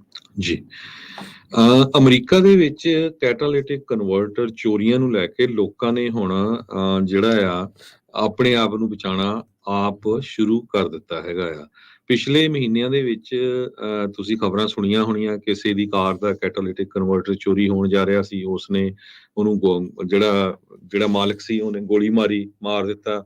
ਇੱਕ ਜਗ੍ਹਾ ਇੱਕ ਬੀਬੀ ਨੇ ਕਾਰ ਜੋ ਆ ਉਹ ਜਦੋਂ ਕੈਟਾਲਿਟਿਕ ਕਨਵਰਟਰ ਚੋਰੀ ਕਰ ਰਿਹਾ ਸੀ, ਉਹ ਬੀਬੀ ਕਾਰ ਦੇ ਵਿੱਚ ਹੀ ਬੈਠੀ ਸੀ, ਉਸਨੇ ਕਾਰ ਜਦ ਚਲਾਈ ਤਾਂ ਫਿਰ ਉਹ ਕਾਰ ਦੇ ਥੱਲੇ ਆ ਕੇ ਮਰ ਗਿਆ। ਸੋ ਇਦਾਂ ਦੀ ਖਬਰ ਸਾਡੀ ਗੋਲਡਨ ਸਟੇਟ ਕੈਲੀਫੋਰਨੀਆ ਤੋਂ ਆ ਰਹੀ ਆ। ਸਾਊਥ ਐਲਮੋਂਟੇ ਕੈਲੀਫੋਰਨੀਆ ਦੇ ਵਿੱਚ ਲਾਸ ਐਂਜਲਸ ਕਾਉਂਟੀ ਸ਼ੈਰਿਫ ਡਿਪਟੀਜ਼ ਨੇ ਇਹ ਦੱਸਿਆ ਪਈ ਕੱਲ ਤੜਕੇ 2:30 ਵਜੇ ਦੇ ਕਰੀਬ 11,200 ਬਲਾਕ ਆਫ ਥੀਨਸ ਐਵਨਿਊ ਸਾਊਥ ਐਲਮੋਂਟੇ ਚ ਇੱਕ ਹੋਮ ਓਨਰ ਸੀ, ਉਹ ਸੁੱਤਾ ਪਿਆ ਸੀ। ਜਦ ਉਸਨੇ ਦੇਖਿਆ ਵੀ ਮੇਰੇ ਜਿਹੜਾ ਗਰਾਜ ਆ ਉਹਦੇ ਬਾਹਰੋਂ ਆਵਾਜ਼ਾਂ ਆ ਰਹੀਆਂ ਆ, ਤੇ ਉਹ ਇੱਕ ਚਾਕੂ ਲੈ ਕੇ ਜਦ ਬਾਹਰ ਗਿਆ ਤੇ ਉਸਨੇ ਦੇਖਿਆ ਵੀ 4 ਜਣੇ ਉਸ ਦਾ ਜਿਹੜਾ ਉਸਦੀ ਕਾਰ ਦਾ ਕੈਟਾਲਿਟਿਕ ਕਨਵਰਟਰ ਆ ਜੋ ਉਹ ਚੋਰੀ ਕਰ ਰਹੇ ਸੀ, ਤੇ ਉਸਨੇ ਭੱਜ ਕੇ ਇੱਕ ਜਣੇ ਦੇ ਜਿਹੜਾ ਚਾਕੂ ਮਾਰ ਦਿੱਤਾ। ਤੇ ਚਾਕੂ ਮਾਰ ਕੇ ਉਹ ਬੰਦਾ ਵੀ ਜਿਹੜਾ ਆ ਉਹ ਮਰ ਗਿਆ। ਤੇ ਕਹਿੰਦੇ 3 ਜਣੇ ਭੱਜ ਗਏ, ਉਹ ਕਾਰ ਦੇ ਵਿੱਚ ਜਿਹੜੀ ਉਹਨੇ ਦੂਰ ਕਿਤੇ ਪਾਰਕ ਕੀਤੀ ਸੀ ਉਹਦੇ ਵਿੱਚ ਭੱਜ ਗਿਆ, ਪਰ ਜਿਸ ਬੰਦੇ ਦੇ ਚਾਕੂ ਮਾਰਿਆ ਉਸ ਨੂੰ ਮੌਕੇ ਦੇ ਉੱਤੇ ਹੀ ਔਨ ਸੀਨ ਪ੍ਰੋਨਾਊਂਸ ਡੈਡ, ਮਰਿਆ ਹੋਇਆ ਘੋਸ਼ਿਤ ਕਰਨਾ ਪਿਆ। ਜਦੋਂ ਪੁਲਿਸ ਪਹੁੰਚੀ ਤੇ ਉਹਨਾਂ ਨੇ ਇਨਵੈਸਟੀਗੇਟ ਕੀਤਾ, ਈਵਨ ਜਿਹੜੇ ਕੈਟਾਲਿਟਿਕ ਕਨਵਰਟਰ ਨੂੰ ਚੋਰੀ ਕਰਨ ਦੇ ਲਈ ਜੋ ਟੂਲ ਸੀ ਉਹ ਵੀ ਉਸ ਬੰਦੇ ਦੇ ਲਾਗੇ ਪਏ ਹੋਏ ਸੀ। ਸੋ ਜਿਹੜੇ ਦੂਜੇ ਸਸਪੈਕਟ ਸੀ ਉਹ ਇੱਕ ਹੋਰ ਛੋਟੀ ਕਾਰ ਦੇ ਵਿੱਚ ਬੈਠ ਕੇ ਭੱਜ ਗਏ। ਲਾਸ ਐਂਜਲਸ ਸ਼ੈਰਿਫ ਡਿਪਾਰਟਮੈਂਟ ਦੇ ਆਫੀਸ਼ੀਅਲਸ ਨੇ ਦੱਸਿਆ ਵੀ ਹੋਮ ਓਨਰ ਨੂੰ ਡਿਟੇਨ ਤਾਂ ਕੀਤਾ ਗਿਆ ਕੁਐਸਚਨਿੰਗ ਦੇ ਵਾਸਤੇ, ਪਰ ਹਜੇ ਤੱਕ ਜੋ ਰਿਪੋਰਟਸ ਆ ਰਹੀ ਹੈ ਇਹਦੇ ਵਾਸਤੇ ਇਹ ਨਹੀਂ ਲੱਗਾ ਵੀ ਉਹਨੂੰ ਕਿਸੇ ਤਰ੍ਹਾਂ ਚਾਰਜ ਕੀਤਾ ਗਿਆ ਜਾਂ ਨਹੀਂ। ਪਰ ਹੁਣ ਲੋਕ ਵੀ ਕੀ ਕਰਨ, ਇਦਾਂ ਦੀਆਂ ਵੀ ਖਬਰਾਂ ਆ ਰਹੀਆਂ ਵੀ ਬਹੁਤ ਸਾਰੇ ਲੋਕਾਂ ਦੀ ਇੱਕ ਕਾਰ ਦੀ 2-2 ਵਾਰੀ ਕੈਟਾਲਿਟਿਕ ਕਨਵਰਟਰ ਕੁਝ ਮਹੀਨਿਆਂ ਦੇ ਹੱਦ ਵਿੱਚ ਚੋਰੀ ਕੀਤੇ ਗਏ। ਇਹ ਇਕੱਲਾ ਕੈਲੀਫੋਰਨੀਆ ਨਹੀਂ, ਪੂਰੇ ਅਮਰੀਕਾ ਦੇ ਵਿੱਚ ਬਹੁਤ ਵੱਡੀ ਪ੍ਰੋਬਲਮ ਚੱਲ ਰਹੀ ਹੈ। ਬਿਲਕੁਲ, ਕੈਟਾਲਿਟਿਕ ਕਨਵਰਟਰ ਚੋਰੀ ਕਰਨੇ ਹੀ ਇੰਨੇ ਸੌਖੇ ਹੋਏ ਪਏ ਆ, ਖਾਸ ਕਰਕੇ ਪੁਰਾਣੀਆਂ ਜਿਹੜੀਆਂ ਉਹ ਗੱਡੀਆਂ। ਤੇ ਹੁਣ ਤਾਂ ਕਿਉਂਕਿ ਪਾਵਰ ਟੂਲਸ ਇੰਨੇ ਸਟਰੋਂਗ ਨੇ, ਉਹਨਾਂ ਨੂੰ ਕੁਝ ਸੈਕਿੰਡ ਲੱਗਦੇ ਨੇ ਚੋਰੀ ਕਰਨ ਦੇ ਲਈ। ਇਹ ਯੂਜਲੀ ਜਿਹੜੇ ਚੋਰ ਨੇ ਆਪਣੇ ਨਾਲ ਉਹ 3-4 ਟਨ ਵਾਲਾ ਜਿਹੜਾ ਲਿਫਟ ਜੀ ਹੁੰਦੀ ਆ ਉਹ ਚੱਕ ਕੇ ਲਿਆਉਂਦੇ ਆ, ਜੈਕ ਜਿਹੜਾ ਲਿਆਉਂਦੇ ਆ ਉਹ ਇੱਕ ਪਾਸੋਂ ਚੱਕਦੇ ਥੱਲੇ ਵੜਦੇ ਆ, 2 ਪਾਸੇ ਕੱਟ ਮਾਰਿਆ ਤੇ ਉਹਨੂੰ ਕੱਢ ਕੇ ਜਿਹੜਾ ਉਹ ਲੈ ਜਾਂਦੇ ਆ। ਮੈਨੂਫੈਕਚਰਰਸ ਨੂੰ ਵੀ ਹੁਣ ਜਿਹੜਾ ਉਹ ਸੋਚਣਾ ਪੈਣਾ ਵੀ ਭਾਈ ਇਸ ਨੂੰ ਕਿੱਦਾਂ ਜਿਹੜਾ ਆ ਉਹ ਹੋਰ ਬਚਾਇਆ ਜਿਹੜਾ ਉਹ ਜਾ ਸਕੇ। ਲੋਕ ਫਿਰ ਜੇ ਇਦਾਂ ਕਰਨਗੇ ਉਹਨਾਂ ਨੇ ਕਹਿਣਾ ਵੀ ਧੱਕਾ ਕਰਦੇ ਆ ਜੀ, ਦੇਖੋ ਜੀ ਇਹਨਾਂ ਨੂੰ ਮਾਰਤਾ, ਪਰ ਕਰਨ ਵੀ ਕੀ, ਇੱਕੋ ਚੀਜ਼ ਆ, ਮੌਕੇ ਤੇ ਮਿਲਦੀ ਨਹੀਂ ਹੈ ਗੱਡੀ ਤੋਂ ਬਗੈਰ। ਇੱਥੇ ਬੰਦਾ ਅਪਾਹਜ ਜਿਹੜਾ ਉਹ ਹੈਗਾ ਆ, ਸੋ ਸਥਿਤੀ ਕਸੂਤੀ ਬਣਦੀ ਜਾਂਦੀ ਆ ਲੋਕਾਂ ਦੇ ਲਈ। ਸੋ ਉਹਨਾਂ ਨੂੰ ਫਿਰ ਕਹਿ ਸਕਦੇ ਹਾਂ ਵੀ ਕਾਨੂੰਨ ਆਪਣੇ ਹੱਥ 'ਚ ਲੈਣ ਦੇ ਲਈ ਇੱਕ ਹਿਸਾਬ ਦੇ ਨਾਲ ਮਜਬੂਰ ਹੋਣਾ ਪੈ ਰਿਹਾ ਹੈਗਾ ਆ। ਅਗਲੀ ਜਿਹੜੀ ਹਰਜੋਤ ਸਿੰਘ ਦੀ ਗੱਲ ਕਰਦੇ ਜਾਈਏ, ਏਸ਼ੀਅਨ ਕਮਿਊਨਿਟੀ ਦੇ ਨਾਲ ਰੋਬਰੀਆਂ ਕਰਨ ਵਾਲੇ 2 ਹੋਰ ਲੋਕਾਂ ਨੂੰ ਬੇ ਏਰੀਏ 'ਚ ਗ੍ਰਿਫਤਾਰ ਕੀਤਾ ਗਿਆ ਆ। ਸੈਨੋਜ਼ੇ ਦੇ ਵਿੱਚ ਆਰਮਡ ਰੋਬਰੀਜ਼ ਕਰਨ ਦੇ ਸਸਪੈਕਟ ਡਿਮੀਰੀਓ ਮੈਨੂਅਲ ਤੇ ਜਿਓਨੀਜ਼ ਗਲੇਸਰ, ਇਹਨਾਂ ਨੂੰ ਸੈਨੋਜ਼ੇ ਪੁਲਿਸ ਡਿਪਾਰਟਮੈਂਟ ਨੇ ਗ੍ਰਿਫਤਾਰ ਕੀਤਾ ਹੈ। ਕਹਿੰਦੇ ਵੀ ਖਾਸ ਕਰਕੇ ਏਸ਼ੀਅਨ ਅਮਰੀਕਨ ਤੇ ਪੈਸੀਫਿਕ ਆਈਲੈਂਡਰ ਕਮਿਊਨਿਟੀ ਦੇ ਉੱਤੇ ਇਹਨਾਂ ਨੇ ਇਹ ਟਾਰਗੇਟ ਕਰ ਰਹੇ ਸੀਗੇ। ਹੁਣ ਆਪਣੇ ਵੀ ਇਹਦੇ ਵਿੱਚ ਬਜ਼ੁਰਗ ਆਉਂਦੇ ਆ, ਚੀਨੇ ਮੂਲ ਦੇ ਵੀ ਆ। ਸੋ ਏਸ਼ੀਅਨ ਕਮਿਊਨਿਟੀ ਕਈ ਵਾਰੀ ਹੁਣ ਬਜ਼ੁਰਗ ਸੈਰਾਂ ਕਰਦੇ ਨੇ, ਘੁੰਮਦੇ ਫਿਰਦੇ ਨੇ, ਕਈ ਵਾਰੀ ਤੁਹਾਡੇ ਹੱਥ 'ਚ ਕੋਈ ਕੀਮਤੀ ਚੀਜ਼ ਹੁੰਦੀ ਆ ਜਾਂ ਉੱਦਾਂ ਹੀ ਉਹਨਾਂ ਨੂੰ ਲੱਗਦਾ ਵੀ ਇਹਨਾਂ ਕੋਲ 4 ਪੈਸੇ ਹੁੰਦੇ ਆ ਤੇ ਕਿਉਂ ਨਾ ਆਪਾਂ ਇਹਨਾਂ ਨੂੰ ਲੁੱਟ ਲਈਏ। ਸੋ ਇਹ ਕਾਲੇ ਮੂਲ ਦੇ ਜਿਹੜੇ 2 ਜਣੇ ਆ ਇਹਨਾਂ ਨੂੰ ਹੁਣ ਗ੍ਰਿਫਤਾਰ ਕੀਤਾ ਗਿਆ ਆ। 19 ਸਾਲਾਂ ਦੀ ਜਿਓਨੀਜ਼ ਤੇ 20 ਸਾਲਾਂ ਦਾ ਡਿਮੇਰੀਓ। ਸੈਨੋਜ਼ੇ ਪੁਲਿਸ ਡਿਪਾਰਟਮੈਂਟ ਦੀ ਕੋਵਿਡ ਰਿਸਪੌਂਸ ਯੂਨਿਟ ਟੀਮ ਆ, ਉਹਨਾਂ ਨੇ ਇਹ ਗ੍ਰਿਫਤਾਰੀਆਂ ਜਿਹੜੀਆਂ ਉਹ ਪਾਈਆਂ ਨੇ। ਇਹਨਾਂ ਨੇ 24 ਫਰਵਰੀ ਤੋਂ ਲੈ ਕੇ 29 ਮਾਰਚ ਦੇ ਦਰਮਿਆਨ ਕਈ ਬੀਬੀਆਂ ਦੇ ਪਰਸ ਜਿਹੜੇ ਆ ਉਹ ਸਨੈਚ ਕੀਤੇ ਤੇ ਹੋਰ ਜਿਹੜੀਆਂ ਚੋਰੀਆਂ ਕੀਤੀਆਂ ਆ। ਬੇ ਏਰੀਏ ਦੇ ਵਿੱਚ ਖਾਸ ਕਰਕੇ ਇਹ ਰੋਬਰੀਜ਼ ਤੇਜ਼ੀ ਦੇ ਨਾਲ ਵੱਧ ਰਹੀਆਂ ਸੀਗੀਆਂ ਤੇ ਇਸ ਮਾਮਲੇ 'ਚ 2 ਕੀਤੇ, ਪਰ ਇਹ ਨਹੀਂ ਆ ਵੀ ਤੁਸੀਂ ਹੁਣ ਜਿਹੜੇ ਆ ਉਹ ਸੇਫ ਹੋ ਗਏ ਆ। ਸੋ ਜਦੋਂ ਤੁਸੀਂ ਕਿਤੇ ਵੀ ਘੁੰਮਣ ਫਿਰਨ ਦੇ ਲਈ, ਚਾਹੇ ਸੈਰ ਕਰਨ ਦੇ ਲਈ ਜਾਂ ਕੁਝ ਵੀ ਕਰਨ ਜਾਂਦੇ ਆ, ਆਲੇ ਦੁਆਲੇ ਦਾ ਧਿਆਨ ਰੱਖੋ। ਇੱਦਾਂ ਦੇ ਲੋਕ ਘਾਤ ਲਾਈ ਜਿਹੜੇ ਉਹ ਬੈਠੇ ਹੁੰਦੇ ਆ। ਪਰਸ ਨੂੰ ਚੋਰੀ ਕਰਨਾ, ਆਪਣੇ ਜਦੋਂ ਤੁਸੀਂ ਜਾਂਦੇ ਆ ਸਟੋਰ ਨੂੰ ਵੀ ਜਾਂਦੇ, ਕਈ ਵਾਰੀ ਨਾ ਆਪਾਂ ਬੈਗ ਵਿੱਚ ਰੱਖ ਕੇ ਤੁਰੇ ਜਾਂਦੇ, ਉਹਦੇ ਵਿੱਚੋਂ ਚੱਕ ਕੇ ਜਿਹੜਾ ਉਹ ਭੱਜ ਜਾਂਦੇ ਆ। ਸੋ ਬਾਈ ਬਹੁਤ ਧਿਆਨ ਦੇ ਨਾਲ ਜਿਹੜਾ ਉਹ ਘੁੰਮੋ ਫਿਰੋ। ਸ਼ਦਾਈ ਬਹੁਤ ਹੋਏ ਫਿਰਦੇ ਆ ਲੋਕ, ਉਹ ਖਾਸ ਕਰਕੇ ਬਜ਼ੁਰਗਾਂ ਨੂੰ ਜਾਂ ਏਸ਼ੀਅਨ ਕਮਿਊਨਿਟੀ ਦੇ ਲੋਕਾਂ ਨੂੰ ਦੇਖ ਕੇ ਉਹਨਾਂ ਨੂੰ ਸ਼ਿਕਾਰ ਜਿਹੜਾ ਉਹ ਬਣਾ ਰਹੇ ਆ। ਹੁਣ ਇਹਨਾਂ ਦੋਨਾਂ ਨੂੰ ਮਿਲੀਅਨ ਡਾਲਰ ਦੇ ਜਿਹੜੇ ਆ ਉਹ ਪਾਉਣ ਦੇ ਉੱਤੇ ਉੱਥੇ ਅੰਦਰ ਅਰੈਸਟ ਵਾਰੰਟ ਦੇ ਉੱਤੇ ਜਿਹੜਾ ਉਹ ਰੱਖਿਆ ਗਿਆ ਆ ਤੇ ਕਈ ਤਰੀਕੇ ਦੇ ਜਿਹੜੇ ਚਾਰजेस ਆ ਇਹਨਾਂ ਦੋਨਾਂ ਦੇ ਉੱਤੇ ਲਗਾਏ ਗਏ ਨੇ ਜੀ। ਸੋ ਸਾਡਾ ਖਬਰਾਂ ਦਾ ਸਮਾਂ ਵੀ ਸਮਾਪਤ ਹੁੰਦਾ ਹੈ ਜੀ। ਤੇ ਇਸ ਤੋਂ ਅਗਲਾ ਪ੍ਰੋਗਰਾਮ ਆਤਮਿਕ ਦੰਦ 11 ਵਜੇ ਤੱਕ, ਉਸ ਤੋਂ ਬਾਅਦ 11 ਤੋਂ 1 ਨਜ਼ਰੀਆ, 1 ਤੋਂ 2:30 ਵਜੇ ਤੱਕ ਕੁਝ ਗੱਲਾਂ ਕੁਝ ਗੀਤ, 3 ਤੋਂ 4 ਦੇ ਵਿੱਚ ਸਾਂਝੀ ਸੱਥ, ਤੇ 4 ਤੋਂ ਲੈ ਕੇ 5:30 ਪ੍ਰੋਗਰਾਮ ਘਰ ਸੰਸਾਰ, 5:40 ਦੇ ਉੱਤੇ ਅਪਡੇਟ ਕੈਲੀਫੋਰਨੀਆ, 6 ਤੋਂ 8 ਗੁਰਬਾਣੀ ਦੇ ਸ਼ਾਮ ਦੇ ਦੀਵਾਨ, 8:30 ਵਜੇ ਦੀਪਕ ਸ਼ਰਮਾ ਚਨਾਤਲ ਜੀ ਦੇ ਨਾਲ ਖਬਰ ਤੇ ਨਜ਼ਰ ਪ੍ਰੋਗਰਾਮ ਸਾਂਝਾ ਕਰਾਂਗੇ। ਇਦਾਂ ਹੀ ਜੁੜੇ ਰਹਿਣਾ ਪੰਜਾਬੀ ਰੇਡੀਓ USA ਦੇ ਨਾਲ। ਮਿਲਦੇ ਹਾਂ ਅਗਲੀ ਵਾਰ। ਸਭ ਨੂੰ ਪਿਆਰ ਭਰੀ ਸਤਿ ਸ਼੍ਰੀ ਅਕਾਲ। ਸਤਿ ਸ਼੍ਰੀ ਅਕਾਲ।